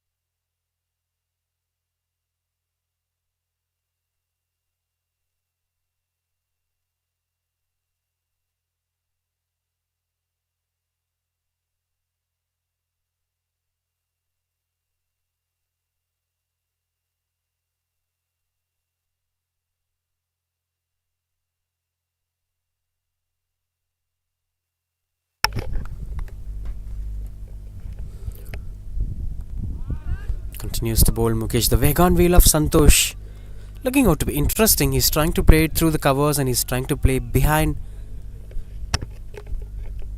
the point fielder.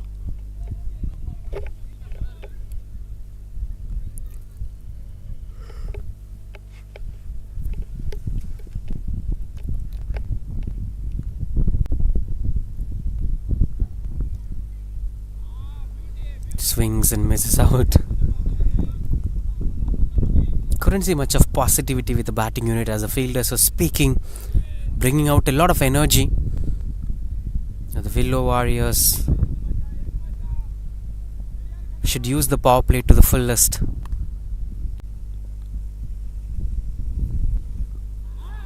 This is what he's looking for. This is what he's looking for. He knows that Santosh will try to play it through the covers. It was offered wide, but still it's a good choice of bowling from Mukesh.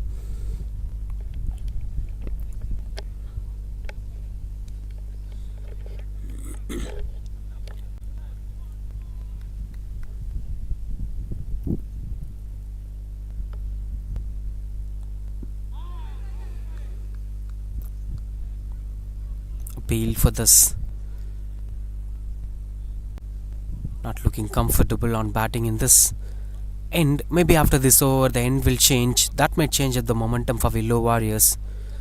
Despite of the numbers, it's 31 for 2. The batters are looking out to be confused on what needs to be done. Whether we have to go for big shots or whether we have to strike rotate or we have to be defensive. That clarity is not there. Oh, that is not an easy one for the fielder. It goes for boundary. Misfield offered some momentum back for Santosh. He was looking for that set of momentum. Look at that. Not an easy one, but yes. Should have tried something to stop that going for boundary.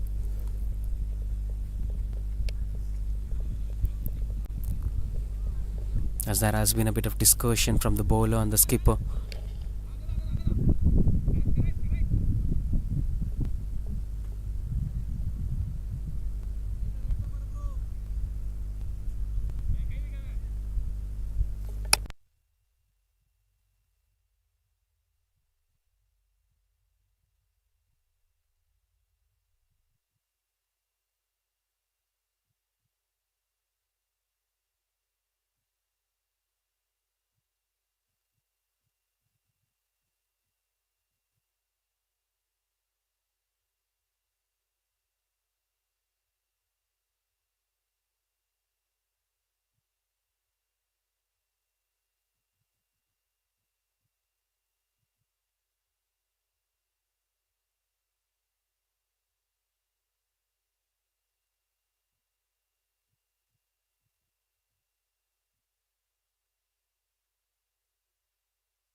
goes for wide. It's 36 for 2. The only intent for them is to bring up that breakthrough.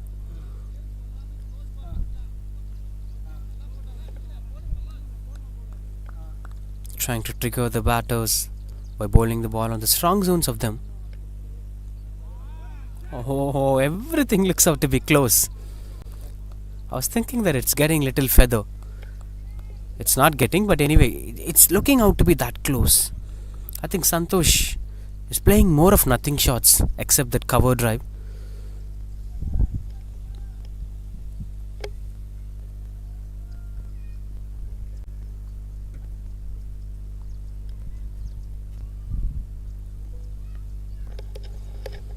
Long on is not being placed. Mid on inside the circle, mid off inside the circle. Sweeper cover and wider third man in position. And that's why he's bowling a lot of outside off stump deliveries. He don't want to give any freedom to the batter by bowling onto the body line or stump line. Through the covers, catches the call as it fell short of the fielders. Fielders chasing down the ball and it eventually goes to the boundary. It's boundary number 2 of the over, apart from the 3 extras in this over. That's 11 runs coming off the door. 5 overs completed, 41 for 2.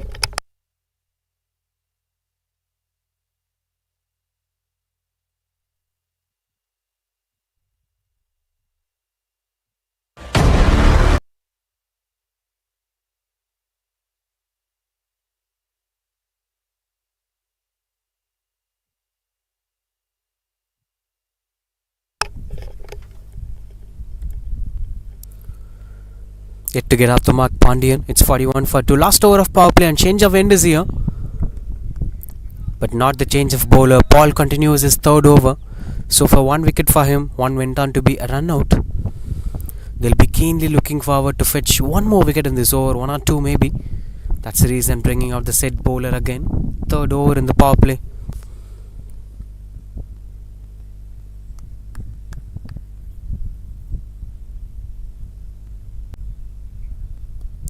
Oh, catches the call that goes past the short third man fielder. The placement was perfect as it goes to the boundary. Gets off the mark with that boundary. Just look at that shot. Again, it's a risky approach, but anyway, it goes behind those short third man and backward point fielder.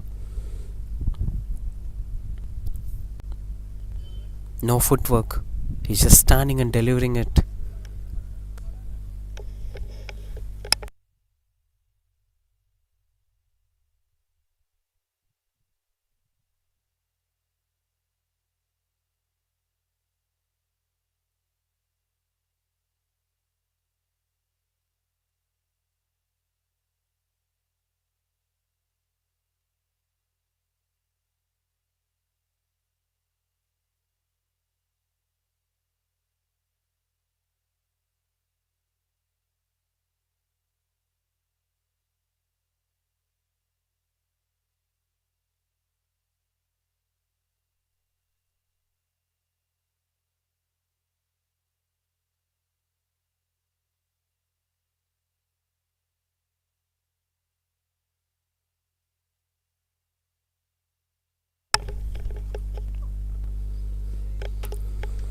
Swings and misses out.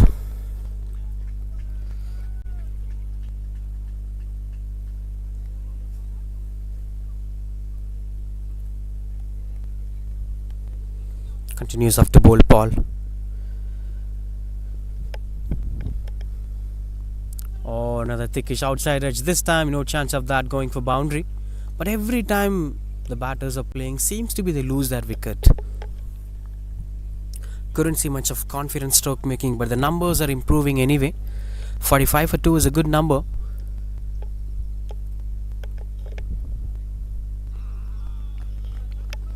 With 1 to complete this over, been a pretty decent power play for both the sides. That is something to get hope for the future.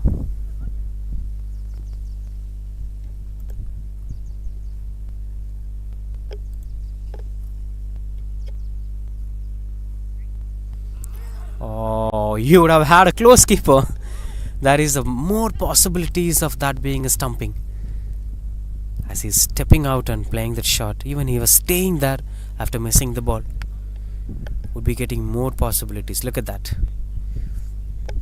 45 for 2, end of power play, Willow Warriors.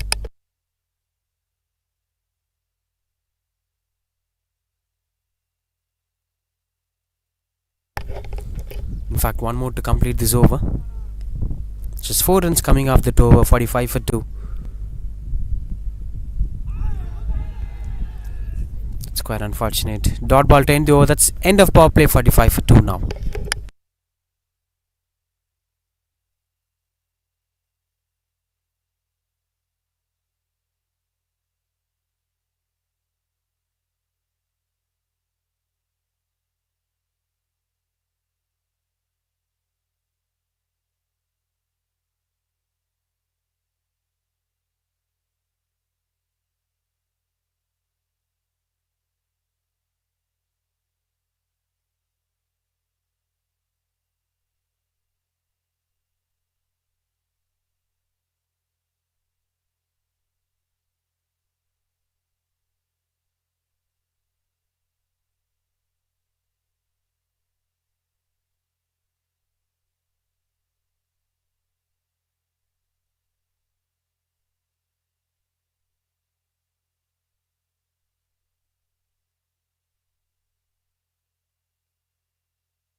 Ganesh, the new bowler. Time for some revolution in the middle now.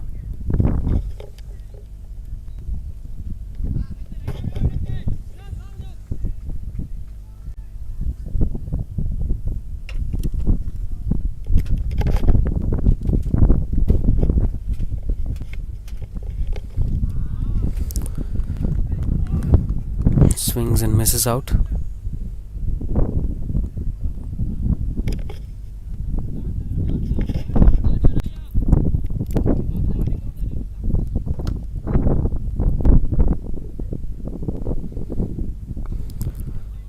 High in the air, as the connections were not much better. Couldn't see much of convincing stroke makings from both the batters. Is it the run rate pressure or is it something else? We're not sure, but this seems out to be a little bit challenging for them.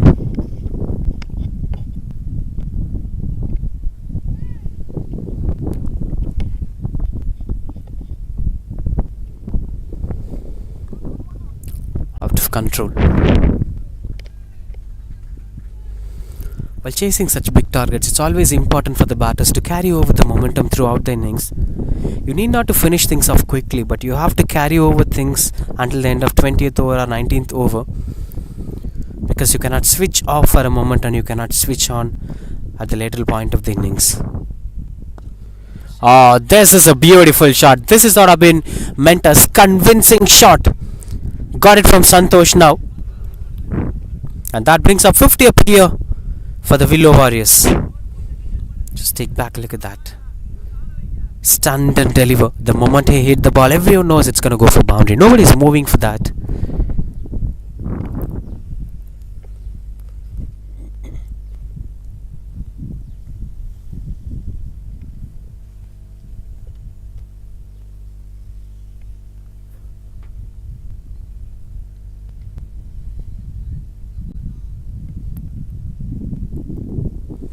These kind of boundaries are pretty much important just to unsettle the bowlers. You cannot make the bowlers to bowl a couple of dot balls and bring a lot of confidence in their game.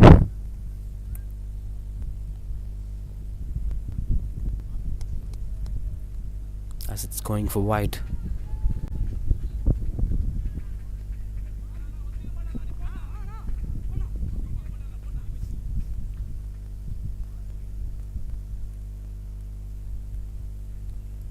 கொஞ்சம் கம்மி பண்ணுங்க அண்ணா உங்கள தான். Oh, placement looks out to be perfect as the fielder chases down the ball, only to get that after the boundary fence. Boundary again. Now that brings a little bit of pressure on the bowler. This is turning out to be an expensive over. And all of a sudden, Santosh looking convincing with his batting style. I think this is what he was waiting for a very long time.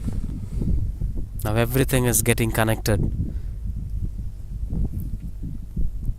Full toss been placed over the bowler's head and could complete the boundary ropes. Goes for a maximum to end this over.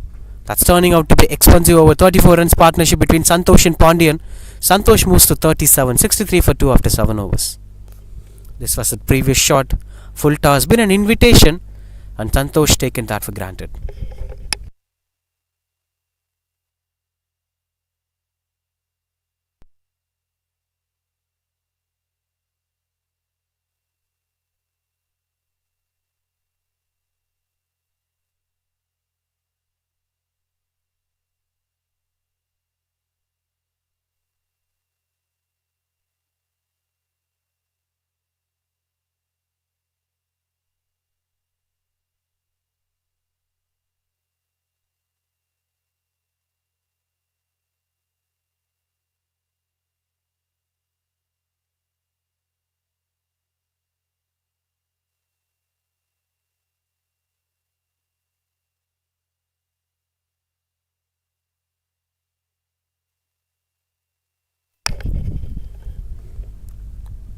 Anbu, the new bowler, a leggy into the attack.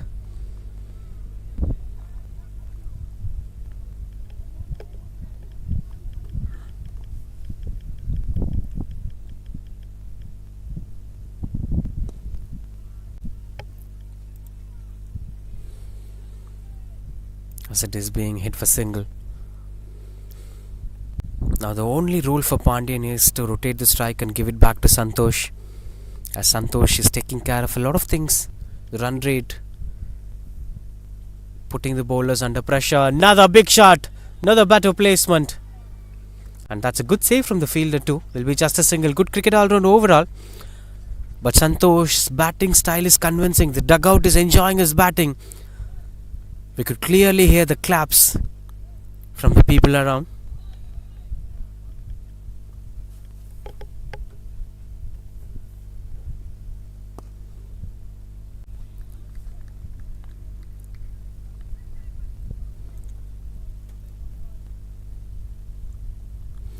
To end the over.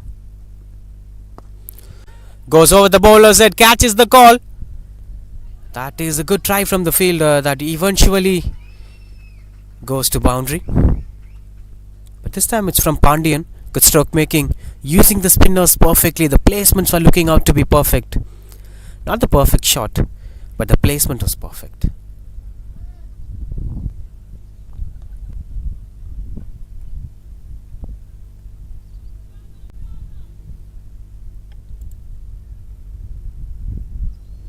Now the equation is looking perfect. Single to end the over. 7 runs coming off that over. That's 70 for 2 after 8 overs.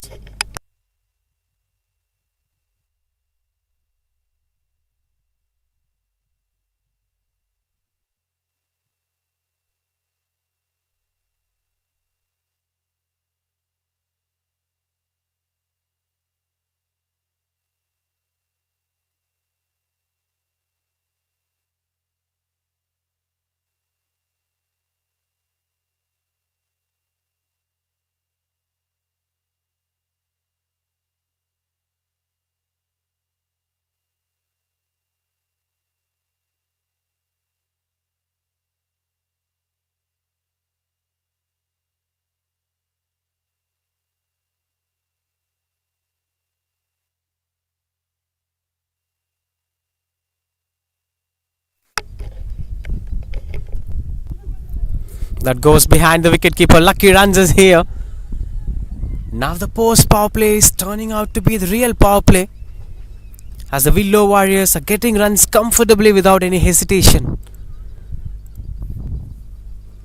And luck favors them too. Especially this one. Kannan doesn't deserve this, but unfortunately it goes for boundary.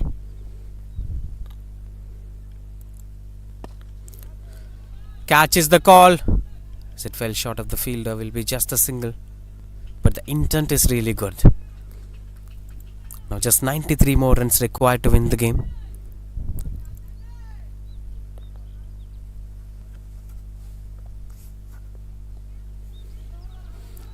Proper placement, misfield again. Will be fetching couple of runs for them. Will be just a single, in fact. The last 2-3 overs have been exceptional with the bat, but I'll still say one wicket will change the dynamics of the game. They should continue focusing on wicket column rather than stopping the batters from scoring runs. That's the only way BCPL can come back into the game. But these full tosses will never help them as it goes for boundary again. Santosh Thambi moves to 40s now. 42 of just 27 balls. 50 partnership between these two batters. In fact, it's Pandian who scored that boundary.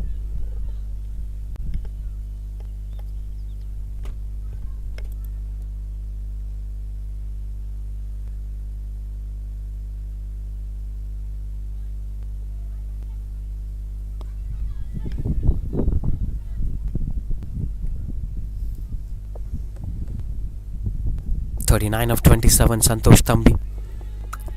It's 80 for 2, 87 more runs required to win the game. Now they are in the driver's seat for sure. Willow Warriors, everything is going good for them. The intent that they are showing is returning them the right results that they are looking for. Now that beats the fielder, boundary again to end this over. 3 boundaries coming in this over. That's 15 runs overall from this 9th over. 85 for 2 after 9, Willow Warriors.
Starts off with a Yako. 85 for 2.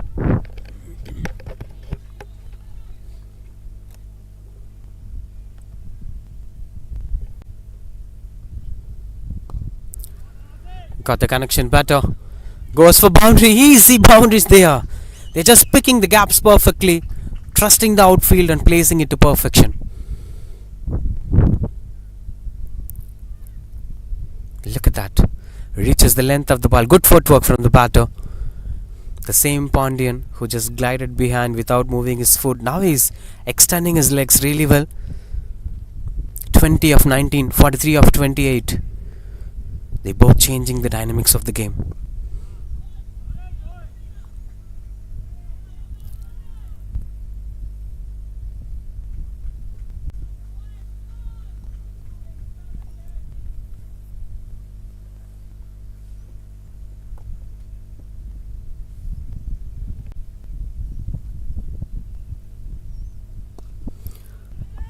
Catches the call as that fell short of the fielder. Good stop from the fielder anyway. As that brings Santosh moves to 44, which is 6 required for his well-deserved half century. Scoring almost half of the team's total, Willow Warriors, Santosh Thambi.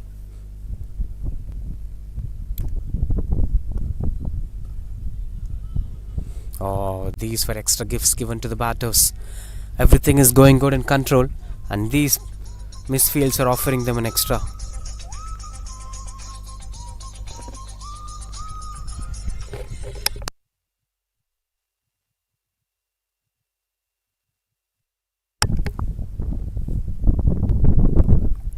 Catches the call, but no chance for them as it goes behind the fielders and goes to the boundary.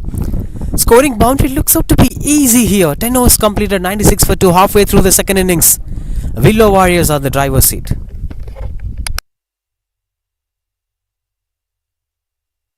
This was the shot. Squeezes between the point and backward point fielder.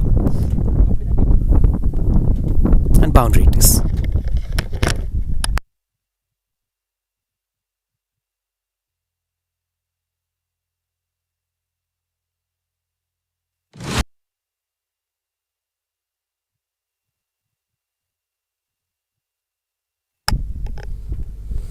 "96 for 2", which is 71 runs required to win the game. Willow Warriors.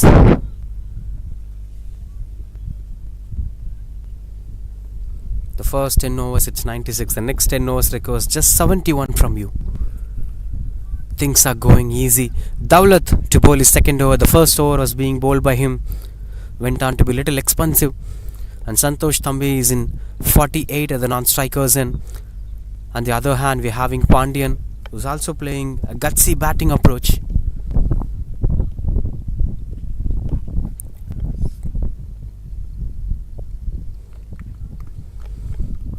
Change of pace with the approach here. We've seen a couple of spinners bowling in the previous overs. Now with the pace change, the batters might be kept under control. That will be the reason for the skipper to bring up a pacer at this point of time.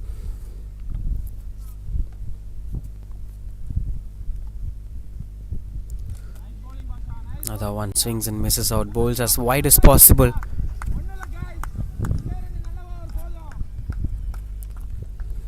Trying to regain the momentum. Bcpl 11S. Now Dawlat is bowling really well. Pandian should extend his footwork and arms to pacers too. Oh, this is even closer. Just went closer to the stumps.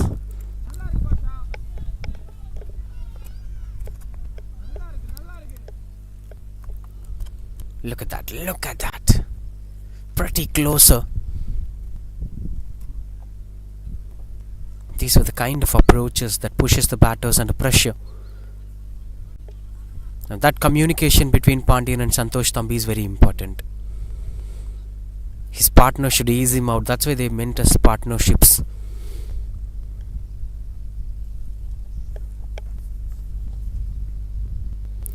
Another one. Blindfolded stroke making, trying to play at the same region. It looks out to be the replay of the same delivery again and again.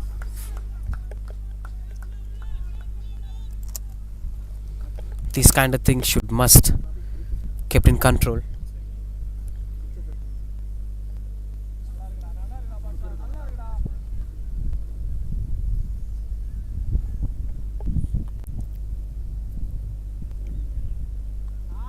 One more. The footwork is not at all moving. He is just standing and trying to deliver it. This is turning out to be 5 dot balls. The one who conceded 16 runs in the first over, now bowling 5 continuous dot balls.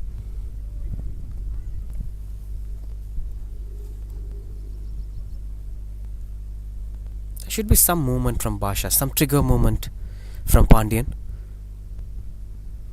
Oh, got the connection better, goes over the bowler's head.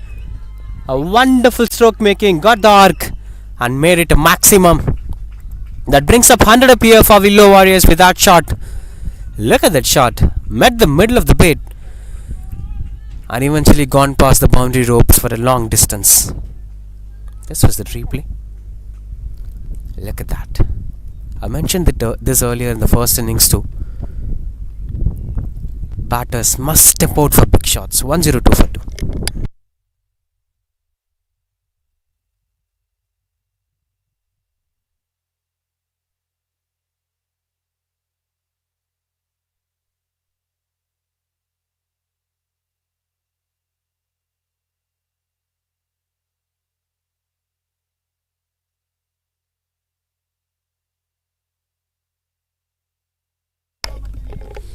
"48 of 30. Continues to bowl Anbu.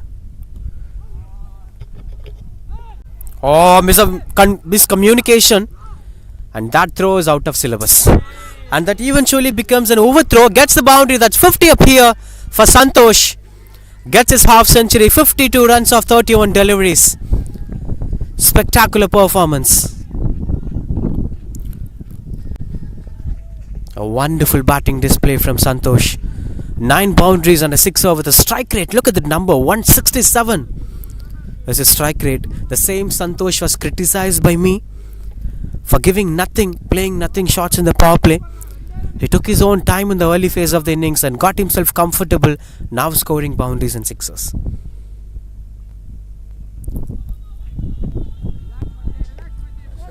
And the fielding standards must be improved. The fielders should support their bowlers. That's something that needs to be kept in control.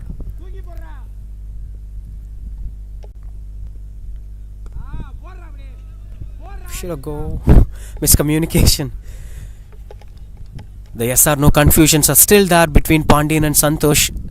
Yet they made a wonderful partnership together. 50 plus partnership together. Now 60 or 52. The only thing that they shouldn't do is, we are closer to the target. Let's play relax cricket. That should never be the approach. Never get relaxed until the match finishes. That's what Mahendra Singh Dhoni believes. The match is not over until it's officially over. They should show the same intent to carry forward. 59 or 51 to win the game.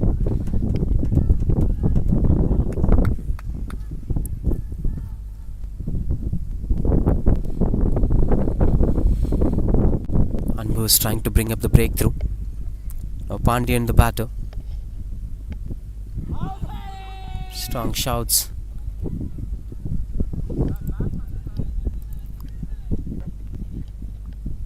As he was pretty confident about that LBW appeal.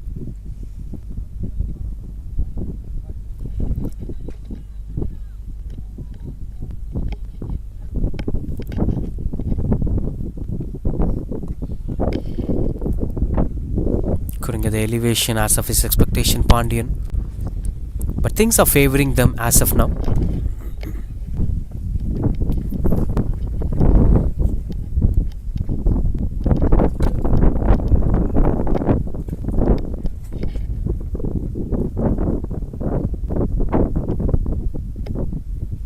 Will be awarded wide. One more wide in this over. So far 8 runs coming off this over with 1 to complete.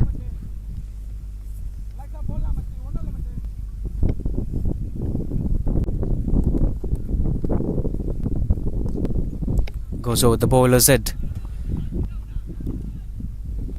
Will be just a single to complete this over. 9 runs coming off the Dunbo over. That's 1-1-1. Nelson for 2. 12 overs completed.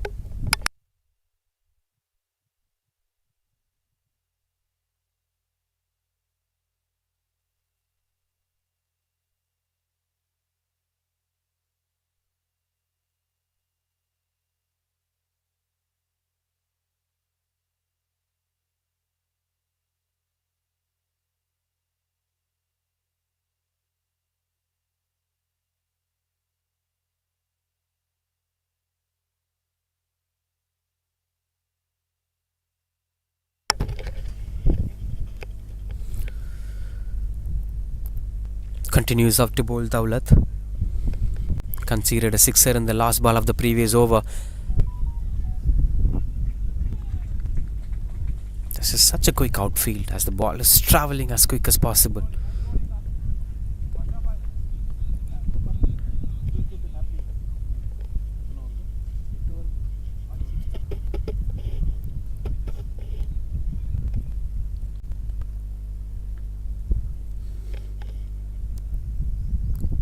Moves across, and that is a dropped opportunity. Good try from the fielder, but anyway that wasn't being caught by the fielder. One thing is pretty clear, that there is this mind game happening between Pandian and Dawlat. As he is trying to bowl at same regions, Pandian is trying to decode the ball. Been really good to watch out for such battles happening between the batter and the bowler.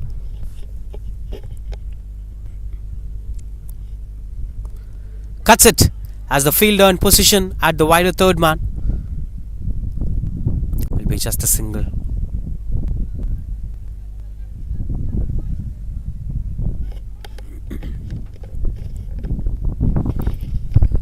Now it will interesting to watch out for how Pandyan is going to react for Dawlat.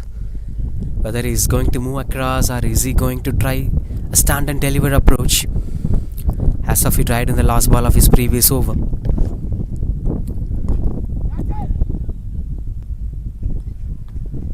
Moved forward, couldn't get the connection better. So far just singles in this over, as Dawlat is trying to contain things under control. But it will never be a one man's approach for today's game. It should be a team's approach, especially if you have to come back to the stronger position, if you have to win the momentum. There should be 2 to 3 good overs with 1 or 2 wickets falling.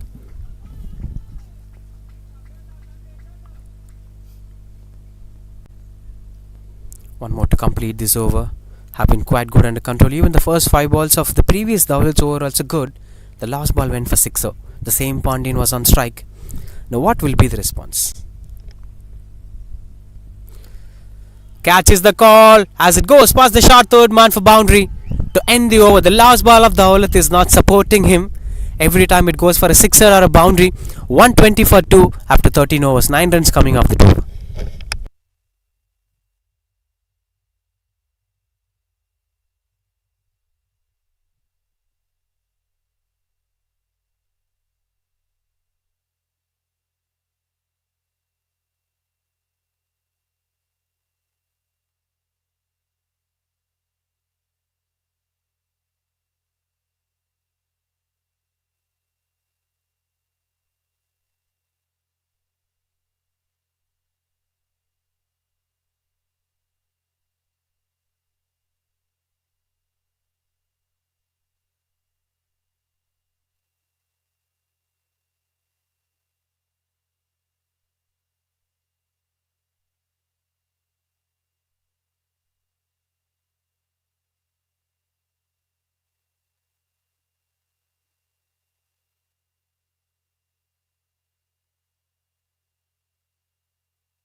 That's high in the air, fielder under the ball, and that's taken. Finally the breakthrough is here as Bcpl 11's finally getting out the big fish.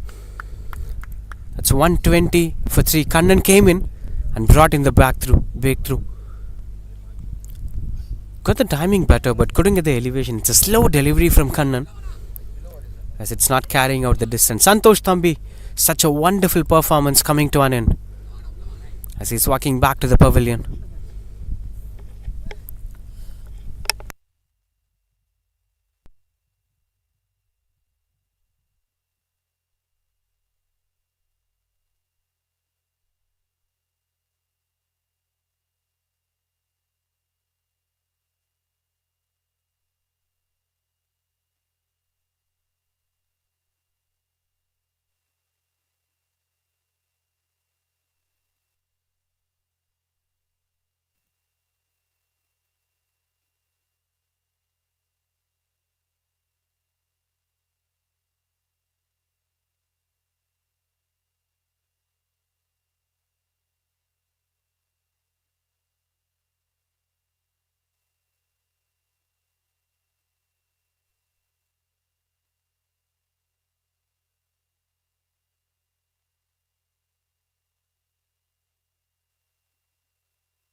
Rajkumar, the new batter, in at number 5 for Willow Warriors. Will this breakthrough bring 2 them? That is this belief of 1 brings 2 in cricket. Big shot! That's going out of the park. Such a wonderful start to an innings. Gets off the mark with a maximum, Rajkumar. Just look at that shot. This track especially getting some extra bounce, and that gives a lot of width to Rajkumar to get things done as of his expectation. That's one of the huge shots we've seen today. So the approach seems to be the same even after losing the key batter.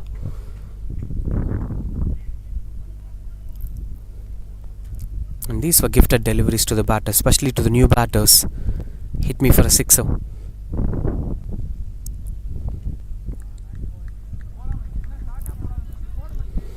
This is quite clear that if you try to press the ball, it's extracting a lot of extra bounce comparing to the first innings. It's holding on a bit and bouncing a lot.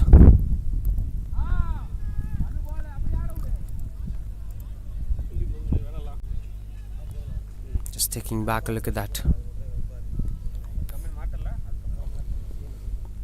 Last ball of the over.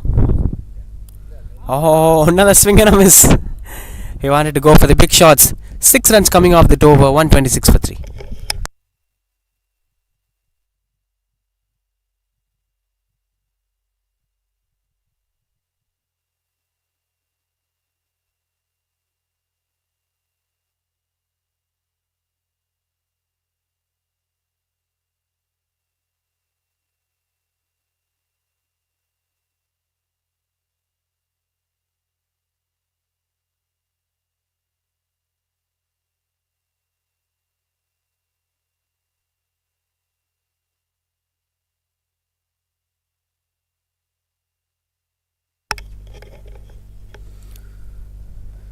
.41 of 36 to win the game. Last 6 overs with few more batters sitting in the dugouts. Pandian, the Sid batter, along with Rajkumar.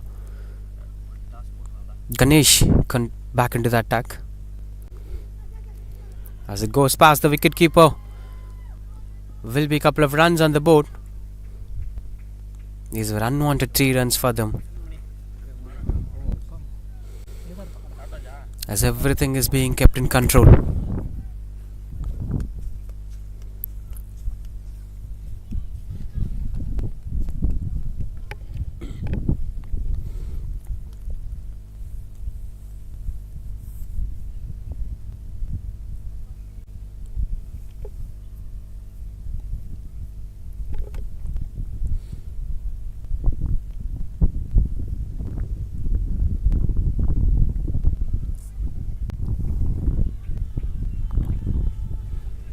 Looking out to be a little bit desperate. The biggest problem with Pandian is he's not moving his body to the ball. He's just throwing his bats. That's why bowling outside the off stump is a working formula against him.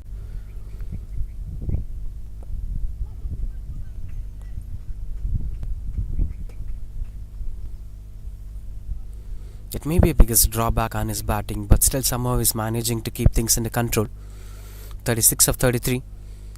That brings Rajkumar back on strike.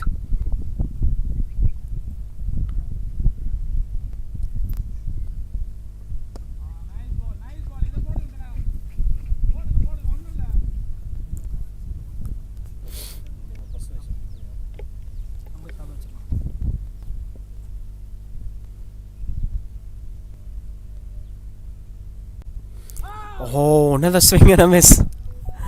Rajkumar wanted to do that again and again, but it's not the same delivery. Actually, Rajkumar is being exposed to opposition. His batting style is not straight.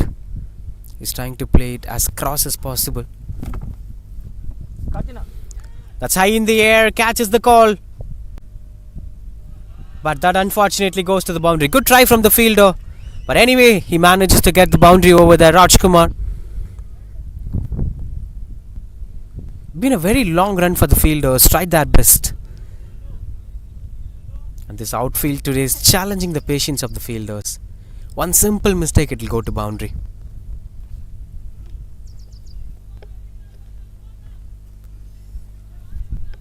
.32 of 32 to win the game. So far 9 runs coming off this over. 2 to end this over.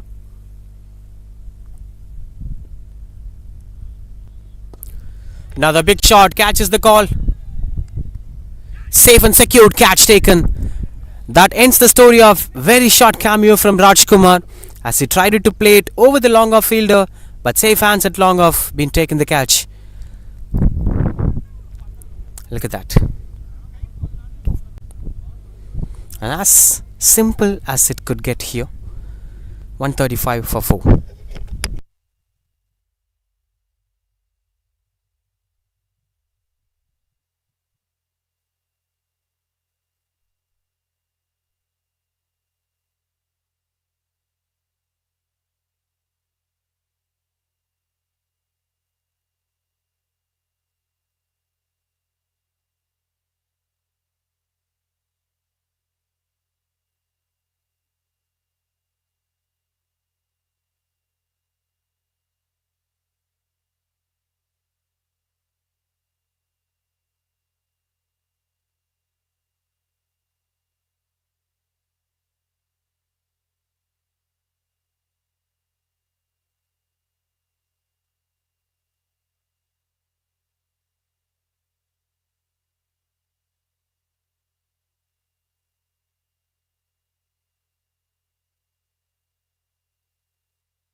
Just pushes it forward as Balaji, the new batter, the dot ball to end the over.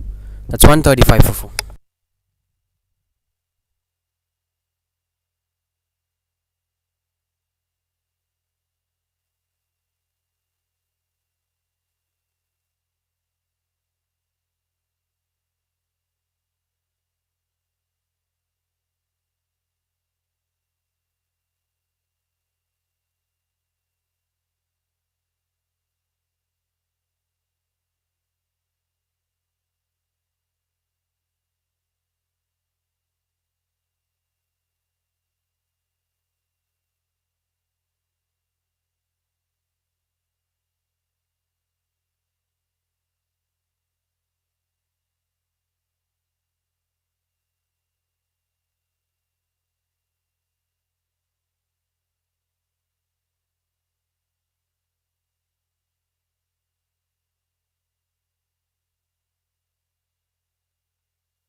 $135 for 4. 32 of 32 win the ball, win the game.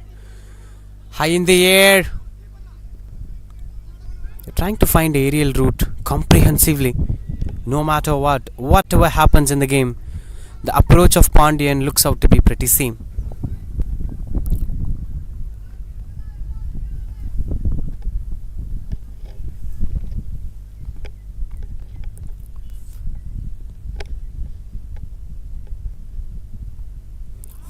That's pretty close. A beautiful delivery from Paul. And if the ball is bowling his last over, he was exceptional right from the beginning of this innings. He was the one who brought in the breakthrough early in the innings. And now he's somehow trying to contain things under control. Now Balaji is getting off the mark with that single.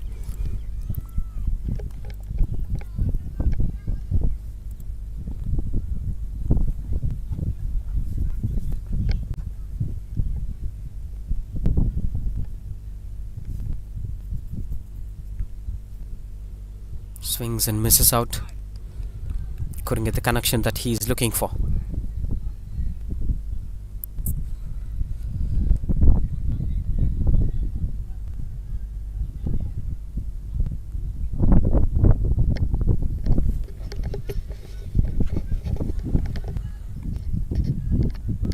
This over is turning out to be one big hope for Bcpl 11s. This may bring up a balance in the equation as they're having one new batter too. Even Pandian is not getting the connections after that 1-6 at the straight.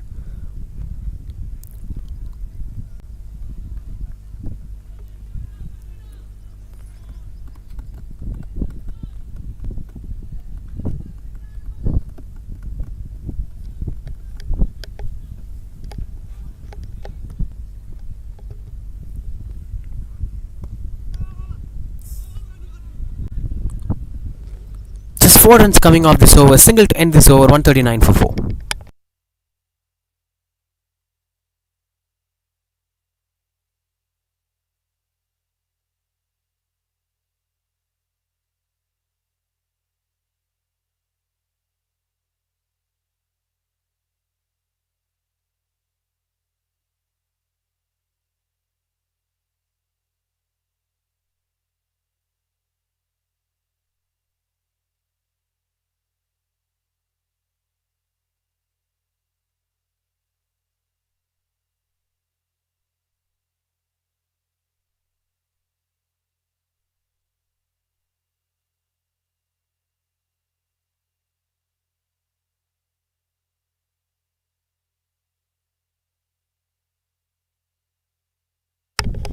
$139 for 4. 28 runs required to win the game.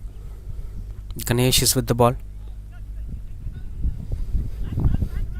It's starting with the white ball. And they are approaching the on-field umpire that they are predicting that it hits the bat of the batter.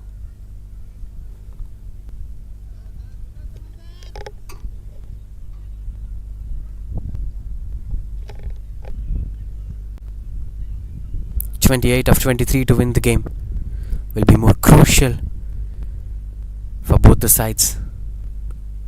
Cuts it. And a good stop from the fielder.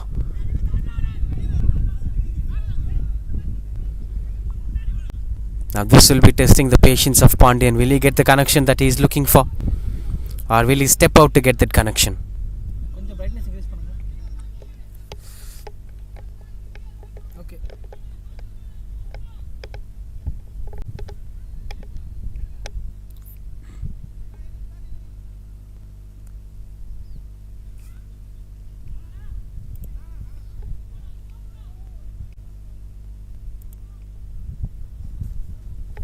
$140 for 4 Willow Warriors. 38 of 36 Pandian. Oh, that's clean bowled. A crucial wicket at most crucial phase of this game. Ganesh brought in the breakthrough. And Bcpl 11s are trying to contain something in the middle. And building a fort out of nothing. 140 for 5. Willow Warriors are losing another key batter.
Derek, the new batter.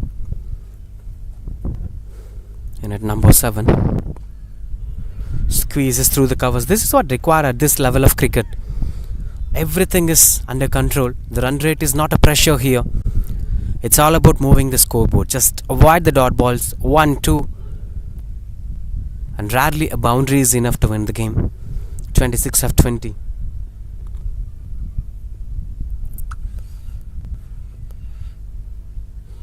Strong shouts and the fingers were going up. Another wicket in this over. Ganesh gets his third one. That's a celebration is on.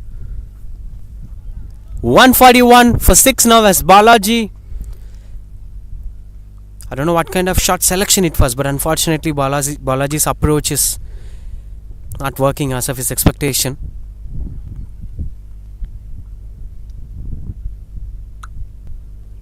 I'm not sure. Yes, that's a nothing shot from Balaji. 141 for 6 Willow Warriors.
Pushes it forward. Will be just a single. That's a wonderful over coming to an end. 142 for 6.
Siva Maharaj, the new batter,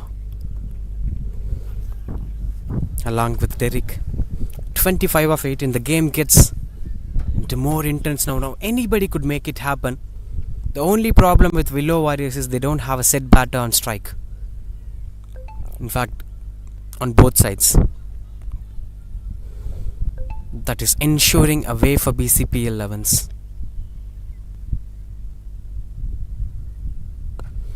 Swings and gets the connection better. A much needed maximum at this point of time. Derek is bringing a different hope to Willow Warriors. As a viewer, the shoulders were down for us, thinking that story of Willow Warriors is coming to an end, and this man is refreshing things. That one big shot now keeps the momentum alive. The current run rate is 8.60. You need 18 of 16 balls. Singles and twos could be possible to make sure.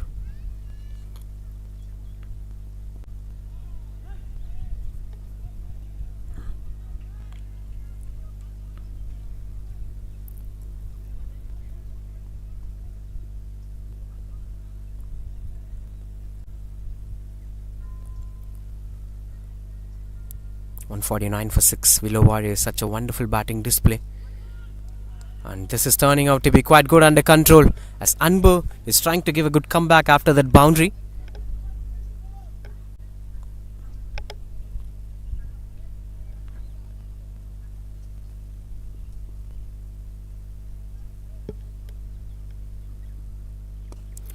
Played through the covers, catches the call. And that fell short of the fielder. Eventually it goes for the boundary. Could you believe this at this point of cricket? And it went for boundary. Look at that. Should have stood himself backward and converted it only as a single. Unfortunately it went for boundary. 14 of 13 to win the game now. Now it's into the hands of Derek. One big shot, you can make sure completing things in 1 over earlier. Oh, these were unnecessary efforts. Pressure on the bowler. So far 11 runs, 12 runs conceded in this over. Now just 13 of 13 to win the game. Ball and runs are equally positioned. Dot ball to end over. That's 154 for 6.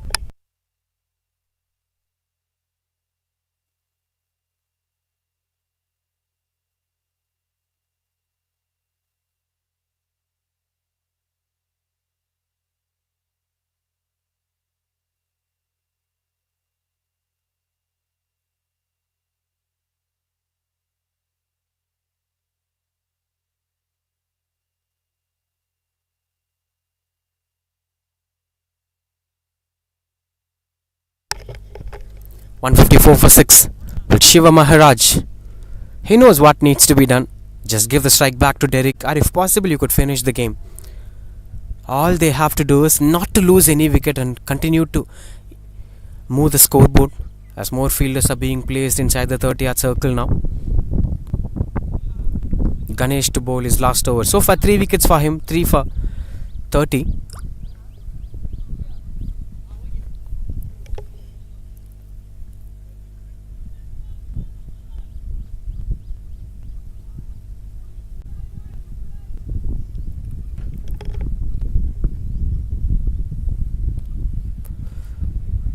Onto the body line, starts off with a wide delivery. Now in 12 balls you need another 13 runs to win the game. 12 runs to win the game in fact after that wide.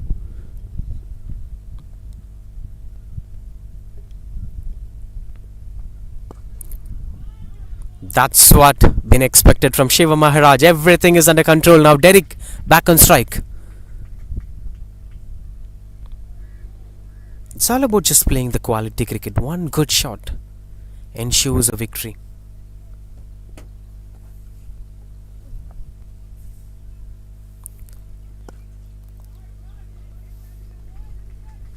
Taking the game deep, Derek playing sensible cricket. And they should try paddle sweeps. There is no fine leg in position. Paddle sweep will surely ensure a boundary for them.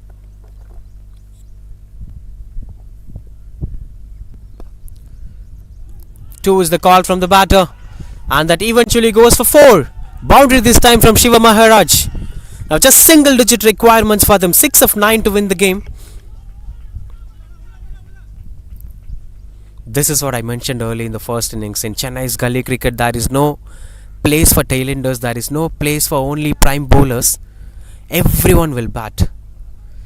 It's like 11 batters, with few of them are specialized in bowling too.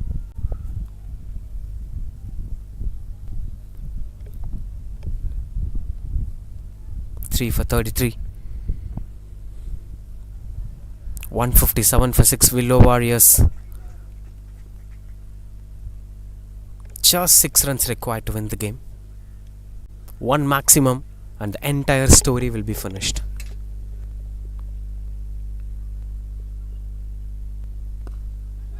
Catches the call, and that is an easy pickings. Shiva Maharaj's intent to go for the big shot is not working out this time. We have to get back to the pavilion. As the mid-off was inside the 30-yard circle, he tried to go over the mid-off fielder but couldn't get the elevation better.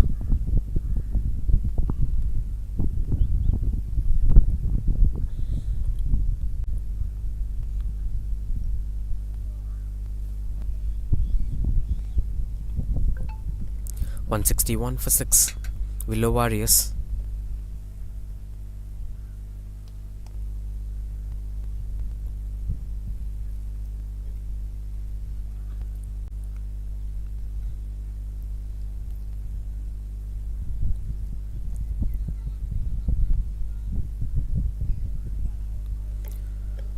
Been an exceptional performance here from Santosh and Pandian today that ensured them this victory. That one partnership made sure Willow Warriors will come close to the victory. But now the rest will be decided by Ganesh and the rest of the bowlers of Bcpl 11S. Daulat is having one over. Mukesh and Kannan were having one over. The quota completed for Anbu and Paul. 4 wickets for Ganesh today.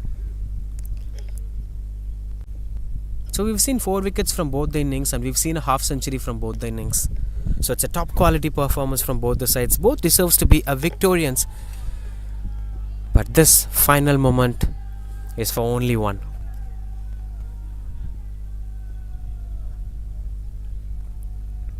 Taking some time in the middle, placing all the fielders inside the 30-yard circle with only one being placed. A left-handed batter into the crease.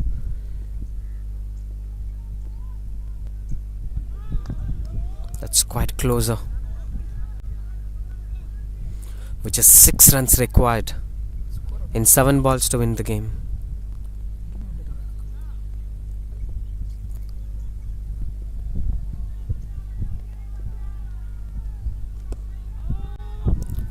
I'm not sure whether it's a smart move or not, but Derek will not face the last over. 5 runs required in the last over.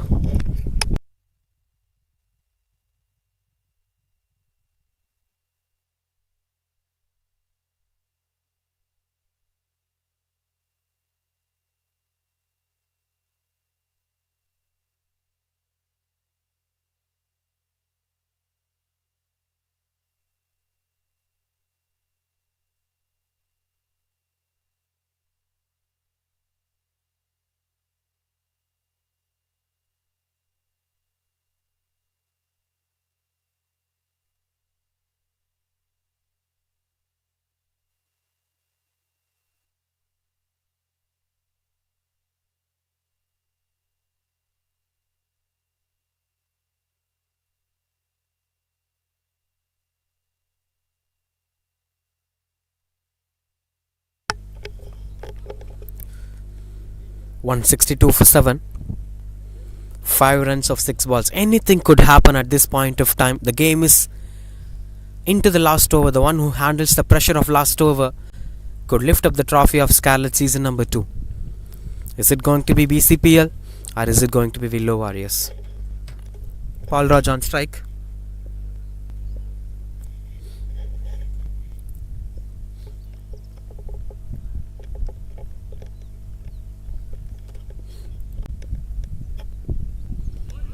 Swings and misses out. This is what I mentioned. Derek should have denied that single of the last ball of the previous over.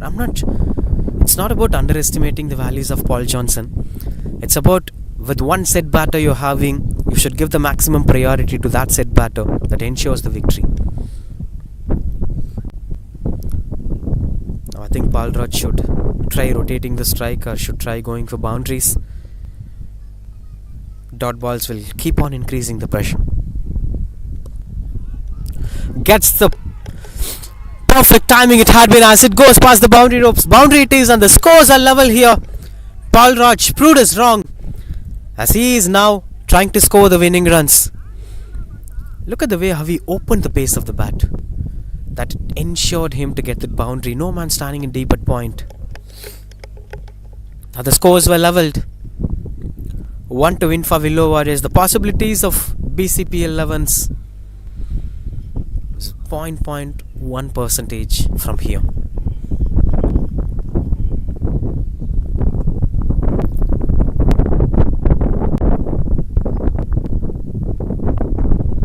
Swings and misses out. Still fighting hard. Daulat in his last over.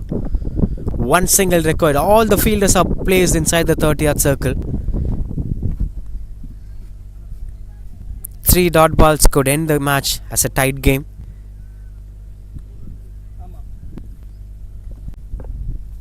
We'll wait and watch what's gonna happen.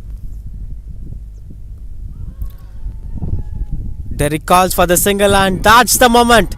That is the moment. The Willow Warriors have ensured to complete the target of 167 in 19.4 overs with 2 balls to spare, winning the game by a difference of 3 wickets. And now they are the champions of Scarlet season number 2, 2025. Such a wonderful performance, especially with that one partnership between Santosh and Pandyan ensured that victory.